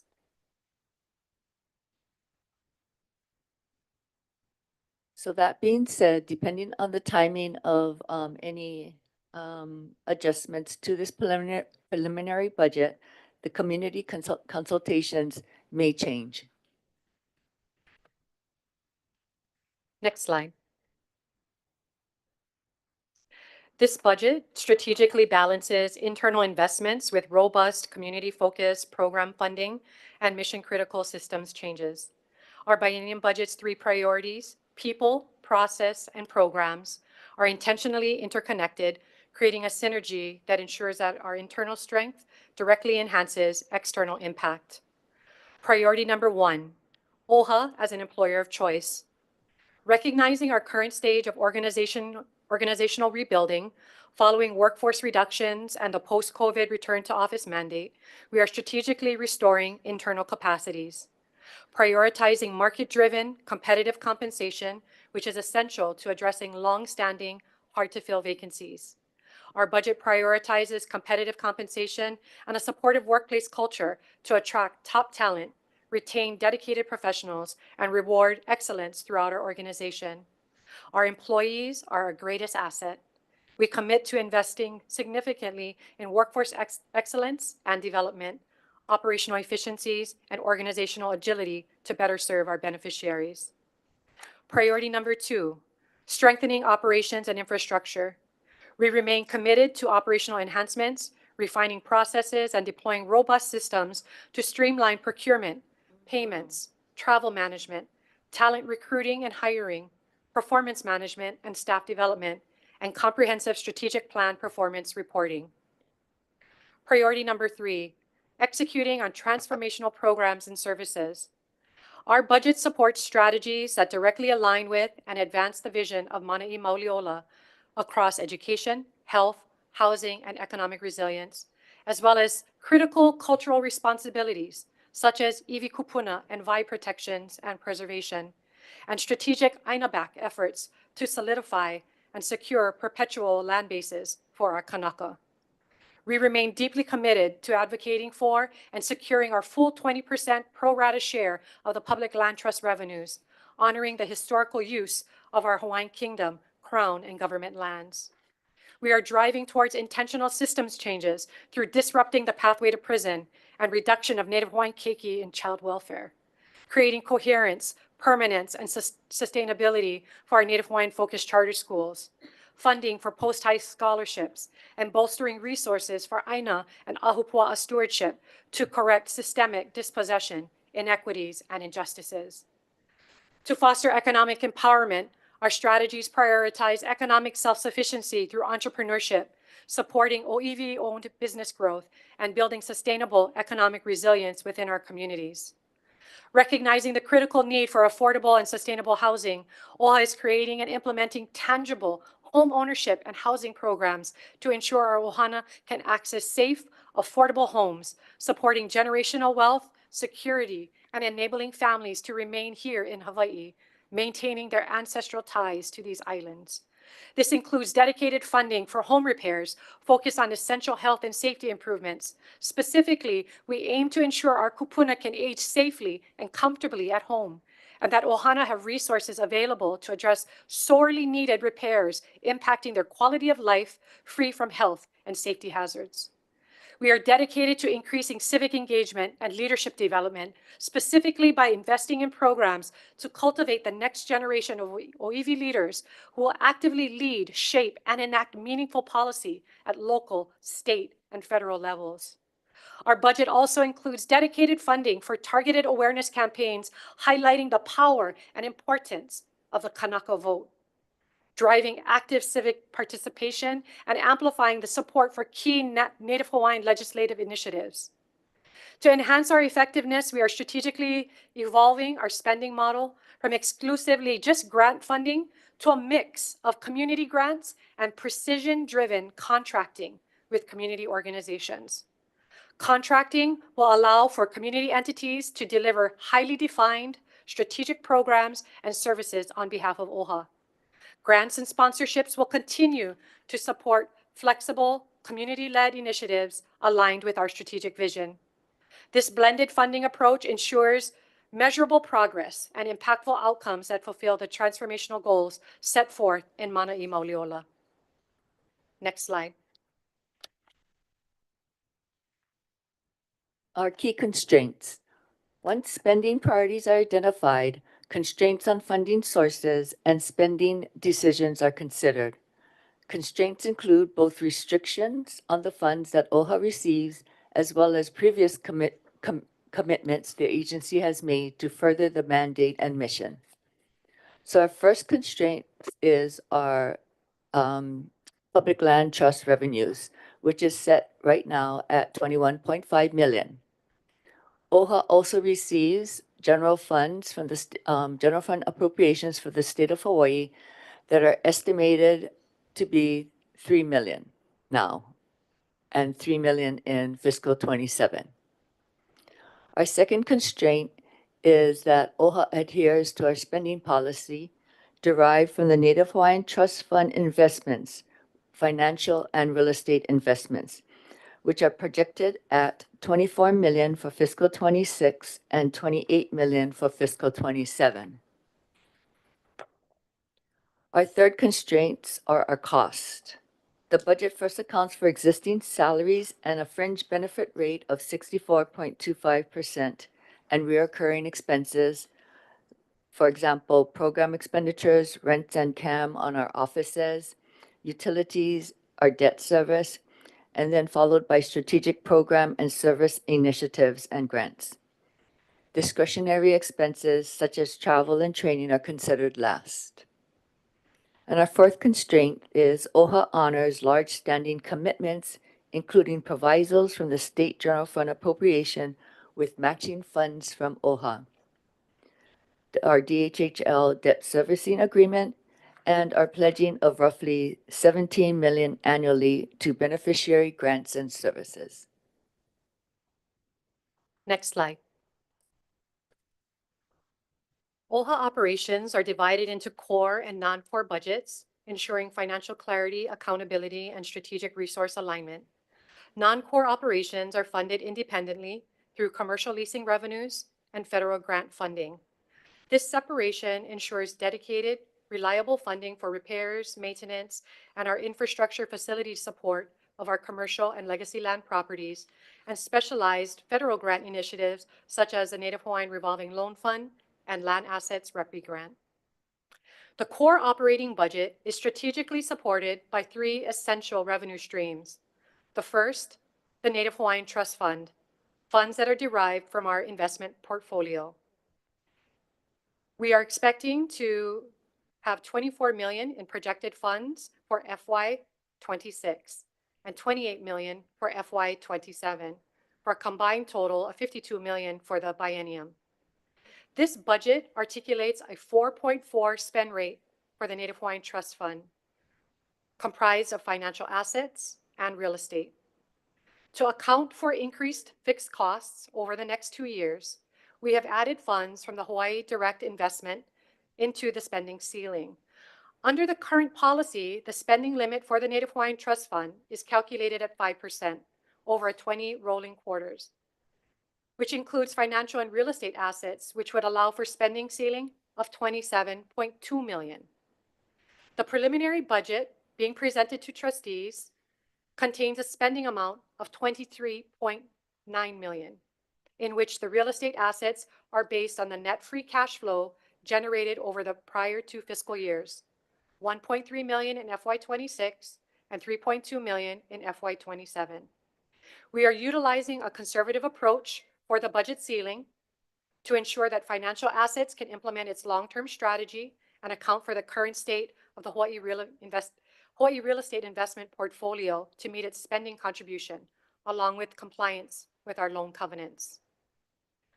The second funding stream is our public land trust revenues, consistent funding of 21.5 million annually, and the State of Hawaii General Funds, stable appropriations of 3 million annually through legislative appropriation. Collectively, these core funding sources will generate approximately about 101 million over the biennium, breaking down into 48.5 million in FY26 and 52.5 million in FY27. And this sets our spending ceiling for each fiscal year.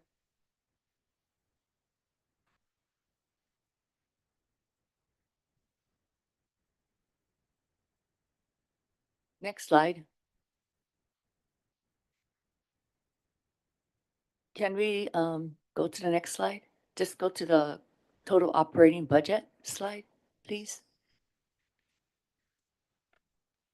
Okay, thank you. It's like 4 pages. OHA's operating budget is divided into core and non-core elements. This document concentrates on the core operating budget. The non-core budget items are excluded from this focus due to their independent funding and operations. The non-core budget derives revenues from separate sources, such as the commercial properties, the federal programs, and the legacy land programs. So you could see that 78% of our total budget is for the core, and then 22% for the non-core. Next slide.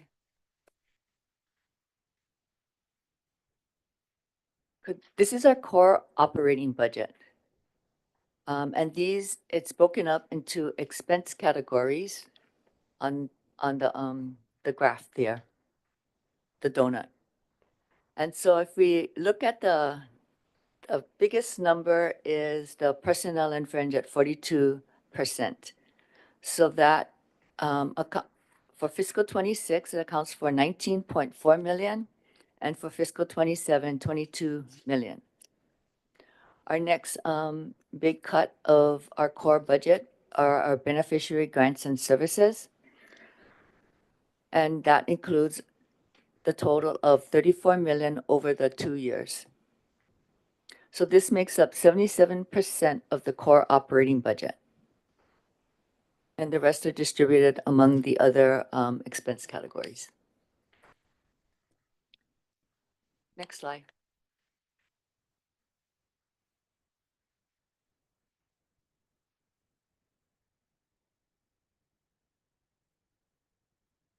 So I'm going to speak to the next 3 slides. So this first slide is our first budget category or expense category, as Mona called it. And this is our beneficiary grants and services. And so, you know, as she just shared, this is our second highest budget category of our total budget.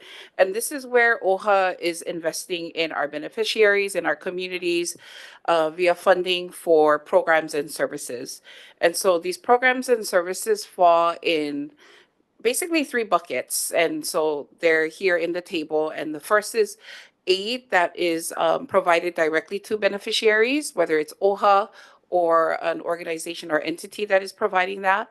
The second is through organization impact funding. And so this is where we are providing funding to an organization to deliver programs and services that are informed by or aligned to OHA, our mission, our strategic plan, our priorities, and our BOT policy, as Stacy mentioned earlier. And then the third bucket is that systems change or system strengthening investment that Stacy referred to earlier. And so these are kind of where our 3 again, the 3 buckets of how we are supporting community and beneficiaries. This is kind of where they fall in. I will, again, as was shared by, I think, Stacy and Ramona. So this PowerPoint reflects a point in time. So I think we did move some things around, and we'll provide that, I guess, in our next round. And so we have these 3 classifications or buckets, and then there are different ways in which we are dispersing those funds. And so those are the funding mechanisms over on the left side. So The first two are just grants. So, right, we use our granting authority 1017 as one way to provide funding or to disperse funding for programs and services to our beneficiaries. The second is through our loan program. And so that is our Native Hawaiian Revolving Loan Fund. So we have both our personal and business loans. Our third, I guess, mechanism is intergovernment funding. And then where we are providing funding to a fellow government agency. And then the last, which Stacey talked about, being very precision-based contracting. And so these are the 4 ways in which we are planning to and have been dispersing funds to support our beneficiaries. Next slide, please. So as Mona shared in the previous 2 slides, our total for fiscal year 26-27 is a little over 34 million, and that's our fiscal year 26 and 27 combined. And so this is just a breakout of those 3. This is just a breakout of the buckets. So our direct beneficiary aid is 15% of that 34 plus million. Our organization impact funding, so that's where our largest percentage is at 49%. And that's a little over, that's almost 17 million. And then the last is our system strengthening systems investments, that should say investments. And that's a little over 12 million at 36% of the total, the 34 million. Next slide, please. And so this is just a further breakdown of those 3 classifications or buckets that I talked about. And so here we have for the combined fiscal year 26-27, about 5 million or 15% of that 34 plus million. So our emergency financial assistance, that's a little bit under 1.5 million, and that's the total for 2 years. We put AHO here also, which is our newest program that, Mahalo Tuponi folks for rolling that out with ASB. And so we are committing another 3 million, 1.5 per fiscal year to that. Our teacher education program grant, so this is under SNI, and this will be support to teachers, Native Hawaiian teachers, to obtain teacher licenses. And then finally, our community legal resources funding. So this is funding that is provided to UH, and I believe this is a Kahuliao Native Hawaiian Center for Excellence, which supports and serves Native Hawaiians. Our next bucket is the biggest bucket here is our org impact funding. And so this is where right at the top, we have our community grants programs. And so these are general funded. These are the provisos that Mona spoke about as, in that constraint slide. And so these are the totals for the next 2 years. I believe it's 2.9 million times 2. And so these are the grants that are typically our open solicitations. So we would put out solicitations for these grants. We, we do plan to work closely with strategy and innovation to help achieve our tactics. What is really nice about these provisos, even though they're set by the state, is that they align with our strategic plan too. But this is also where we would support like BOT policy, EV related, VOI related potential grants or projects. Also under this is our Ho'akua Lahui event sponsorship. So, because that is a grant program, and we are proposing 800K per fiscal year.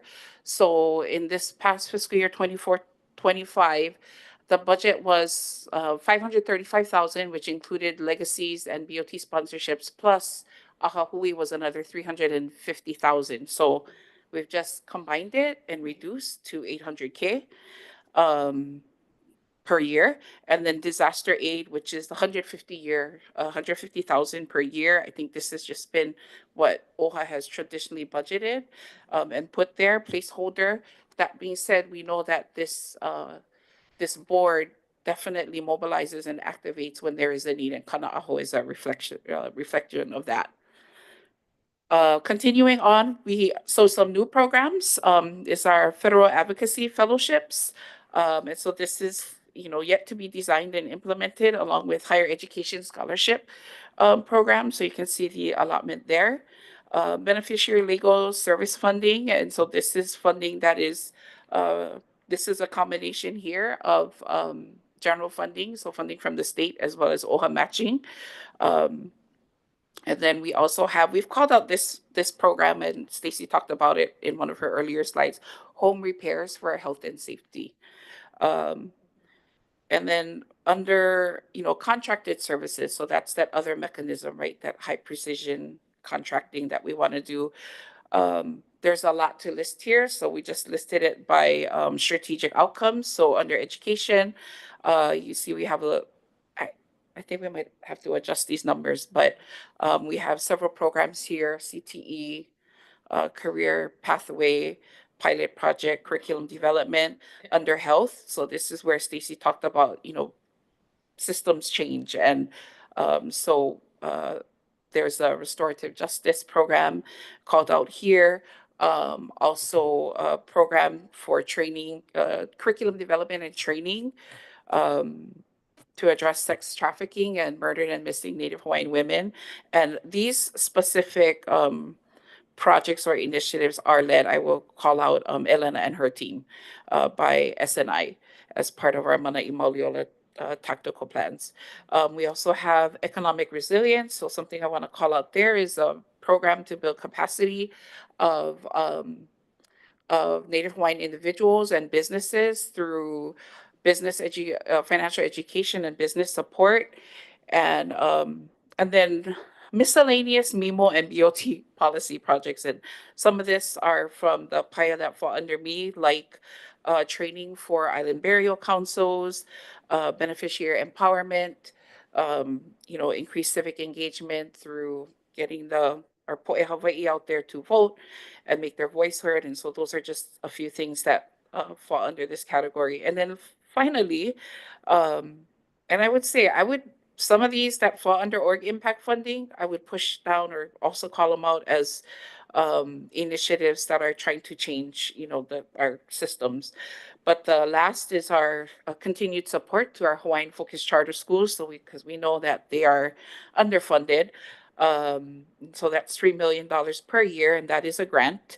Native Hawaiian law training, and that's coming up, and that is again funding that we provide to UH. And then DHHL, which is where we support debt service payment for revenue bonds. Mahalo. Mahalo.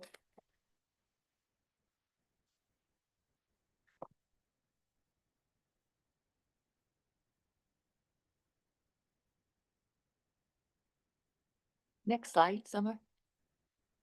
Next.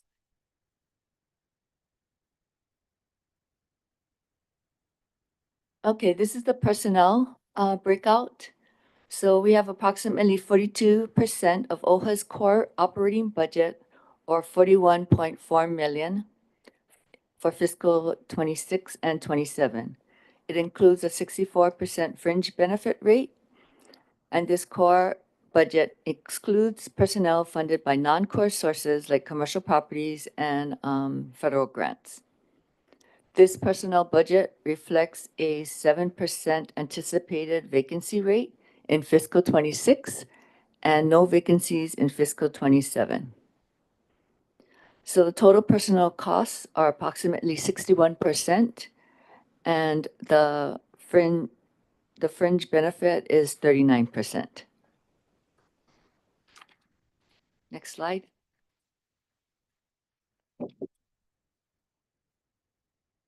Okay, this is just another cut of the personnel and the breakdown of our 156 employees that we know we have positions for.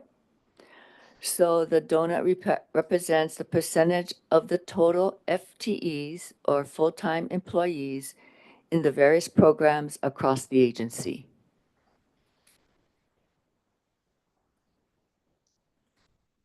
Next slide.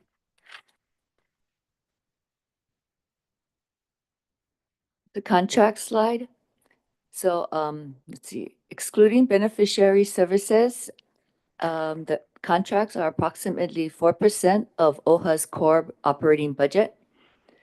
The top percentage comes from this office support, which is contracts that are in financial services, human resources, strategy management, IT, and operations.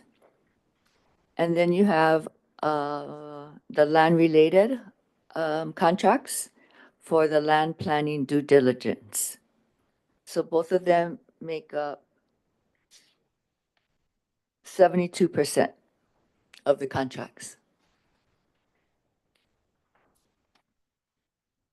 Next slide is the overhead slide. OHA allocates approximately 8.3 million to overhead, or approximately 8% of the core biennial budget.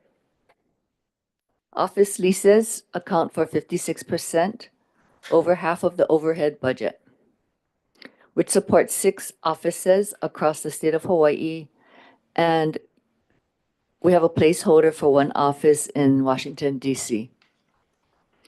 Utilities for these offices make up approximately 12% of the chart and include electricity, telephone, internet services, cellular services, and water. So a total of 68% of overhead is for OHA's offices. And the remaining 32% is spread over 7 other categories in overhead.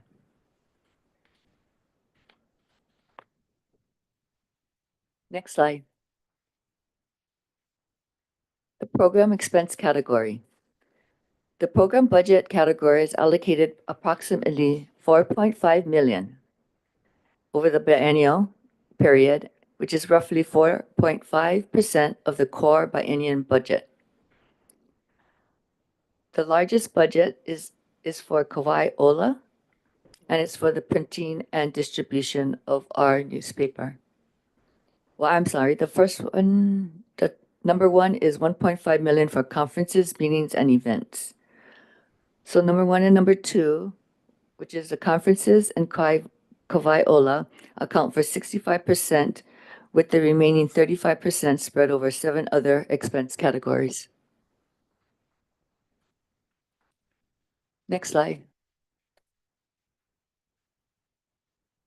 Okay, this is our equipment chart, and it allocates 4.4 million, or approximately 4% of the core biennium budget to equipment, including repairs and maintenance, subscription-based IT agreements, and software and equipment.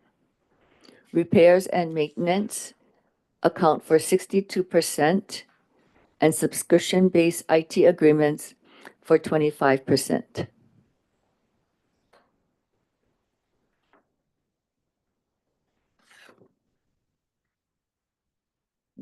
Next slide, please.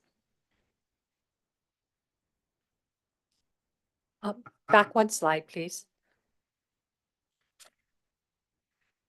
So as we are going to be wrapping up this presentation, we wanted to make sure that the trustees know that we have put together a preliminary schedule of dates and times that we would like to do consultation with our beneficiaries, and you see those proposed dates and times on the screen.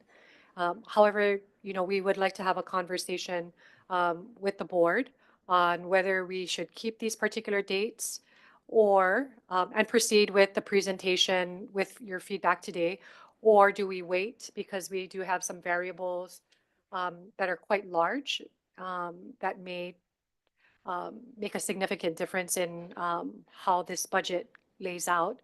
If that is the case, we can hold off and then we can look for additional dates and times to consult with beneficiaries, but we will leave that decision to the board to inform us.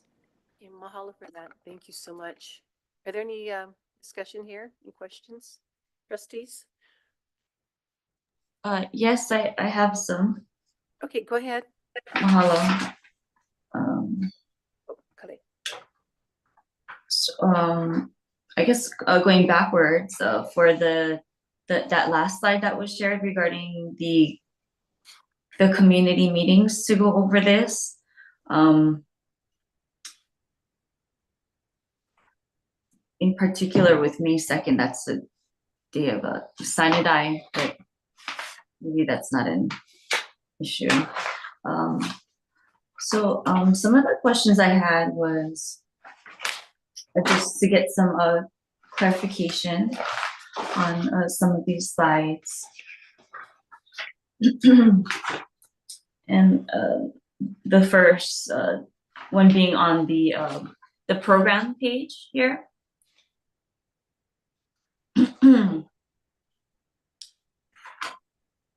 So I see that on that last bullet point, it says 94,000 for honorariums for OHA event participants. Can you folks elaborate more on that?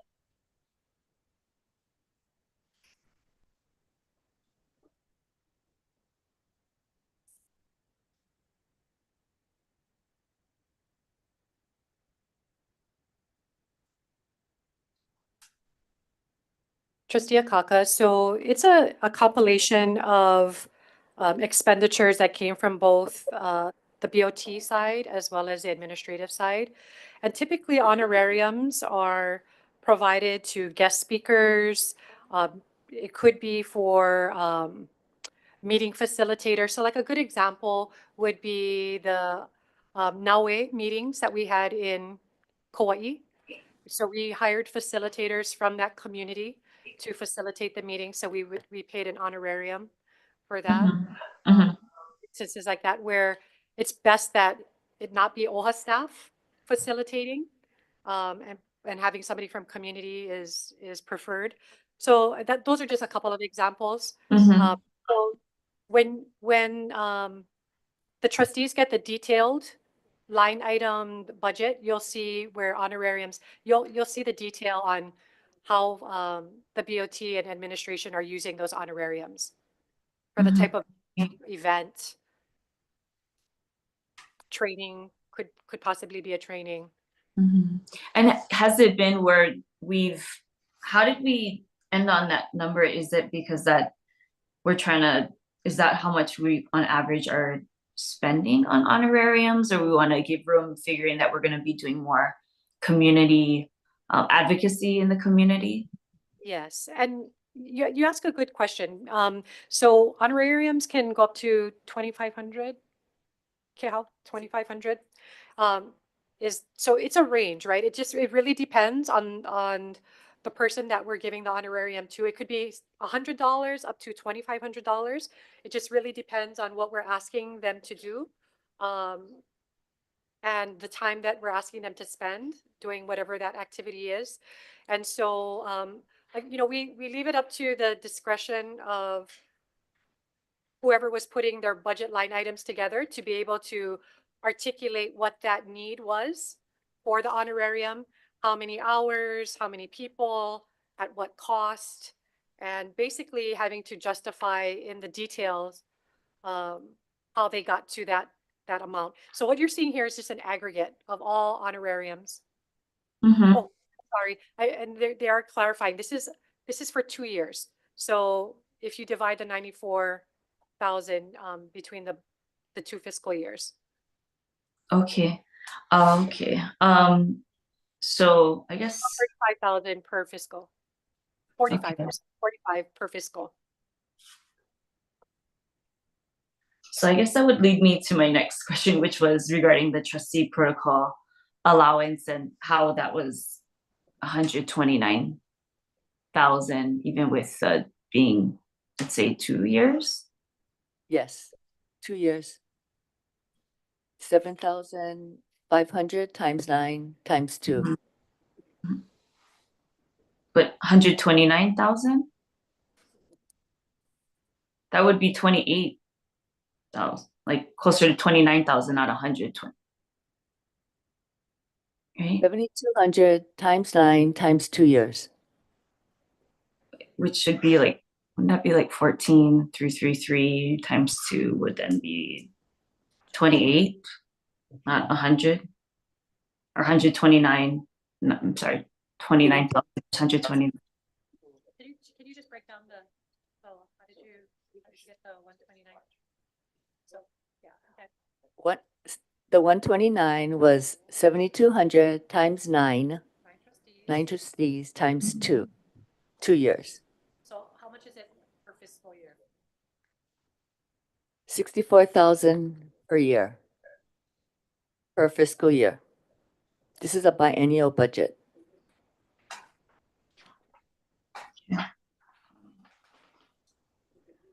And then my next question is on the beneficiary grants and services side. Under organization impact funding with the federal advocacy fellowships, I just wanted to get a little more information on that. Yes, so this is Chair Kahele's priority. And what he'd like to do is have OHA fully fund 8 fellows from Hawaii to work a session in Congress. And we would have hosting congressional members. And so basically it would pay for their wages plus their living accommodations and travel. How long would that be for again? Can somebody, I don't know if the detail is in the BOT. Because it ends up being about 52,500 per person. Yeah. Including wage, travel, okay. We can ask Summer for that breakdown on how that was determined. So it should say 8 fellows. I can't remember the details. Oh, 6 fellows. At how many? Can you just go on the mic and share with Trustee? Just read it. What I have here, my name is Grace Chan, Aloha Trustee. Aloha. So what the description provided was 6 fellows per year. So 70,000 per person? Okay. How did we land on that number? I would say that wage, travel. And then just check with Summer, the chief of staff, how that number is. Okay. And then would it be Summer then that would provide more yes, details into what that program would? Yes, that's right. The program objectives? Yeah. Okay. And so this is one that I called out as like it's still needing to be, designed and then executed. So admin would support that in collaboration with the Chair. BOT, with Chair and his staff. Okay. So I also wanted to make note that my appreciation for seeing here that it's mentioned when it comes to PLT that these are comprised of former Native Hawaiian Crown and government lands, and also in terms of the between the pages under the purpose and even just the genesis of the creation of the Office of Hawaiian Affairs, that it was through activism to bring forth the plight to consciousness of the public, leading grassroots leaders to propose that income from the land taken from the illegal overthrow of the Hawaiian Kingdom to be used to benefit Hawaiians. And I'm focusing on that because I want in everything that we do advocacy within the community, with government officials and so forth, that it's always at the forefront, that they know or have a friendly reminder of what the public land trust is, and including in the executive summary that I think there's always room to mention that, so that people are able to have the full knowledge as to why we exist, what we do, and why it's so important, and the kuleana, the duty to care of our Hawaiian people, and how we're able to do that. Because I feel that too often that term public land trust is used, and then we as Hawaiian people and the duty to care to us gets lost along the way. So I really want to highlight that. But mahalo for sharing with us these different things that are being looked at and worked on. Mahalo. Mahalo, trustee, and we'll be sure to make those changes. Thank you. Great, mahalo. Thank you so much. And we have one more question that's with Akina. Trustee Akina, go ahead. Thank you. Thank you, team, for putting together such a great presentation. It's a lot of work, and I see the headway we can make. I'm just going to throw out one way we can look at this. I don't know if it's feasible for us to jump into this or not yet, but I'm looking at the page on Mauna Imauliola, OHA's 15-year strategic plan for 2020 to 2035. That's the one with the 10 strategies. And maybe we can put that on the overhead. We have broken down our strategic emphasis into 10 strategies. They're very understandable. Educational resources, for example, or economic pathway. And we have already previously talked about certain outcomes under each of these strategies. Is there a way to tie particular outcomes, such as, for example, the number of graduates from college who are Native Hawaiian, or the number of Hawaiians who will acquire housing?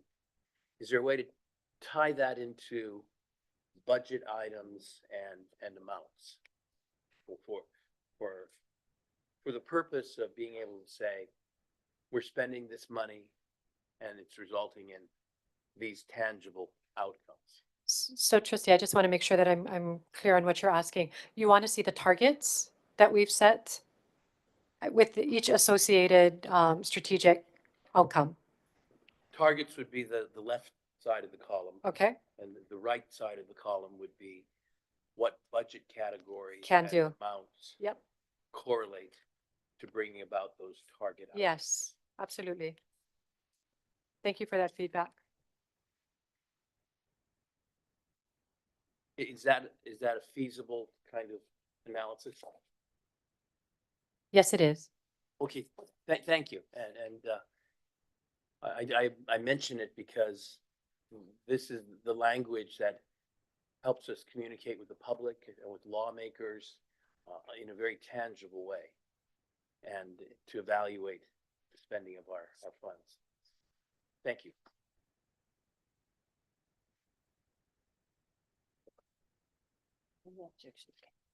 All right, any other discussion at this time, trustees, or questions? All right, okay, so at this time, though, we're nearing adjournment. Thank you so much. You guys did amazing. I know a ton of work went into this, and very, very impressive. And naturally, we're going to be reviewing everything and so forth. But go ahead. Is there something you want to say, Ramona? Yes, I'd like to mahalo Grace, who, she did all the heavy lifting. And Chair, if I may, Yes, I'd also like to, there's so many people that go, for sure. you know, that help to put this together. All of our PIA directors, managers, our senior directors, our executive team, just, there were many, many hands, many hours and late nights. And I just want to let them know that they're greatly appreciated. And, you know, we're going to be putting forth a balanced budget in about a month or so. And it's going to be a budget that we can all be very proud of, and is really going to be transformational, not just for this agency, but for the beneficiaries we serve. Mahalo. Oh, mahalo. Thank you guys so much. And I have a special announcement to make. I'm excited to share that the OHA Board of Trustees Committee on Budget and Finance will be hosting a series of budget briefings beginning April 30th through June 2nd. This is the first of its kind that I'm aware of, and is designed to support the BOT's informed decision-making as we work to finalize the budget. And number two, provide OHA's executive leadership team with the opportunity to present and showcase their individual PIA work and discuss budget requests specific to their office goals and objectives for the upcoming biennium, along with Chair Kahele, We'll be sending a memo with further details and dates. Mahalo, huge mahalo to the administrative staff for all of your hard work. We are so, so pleased and grateful for all that you do. So Chair Lapa, may I ask, is this going to be Wham or Finn? We prefer Finn. Okay, if that helps. Yes, okay. All right, so at this time, I'd like to entertain a motion for adjournment. So moved, Madam Chair. You have a second? I'll second that. Who did that? That Kalei, mahalo. So we have any objections to our meeting being adjourned at this time? Nope. Okay, mahalo everyone. Thank you so much. Have a wonderful day. Oh, wait,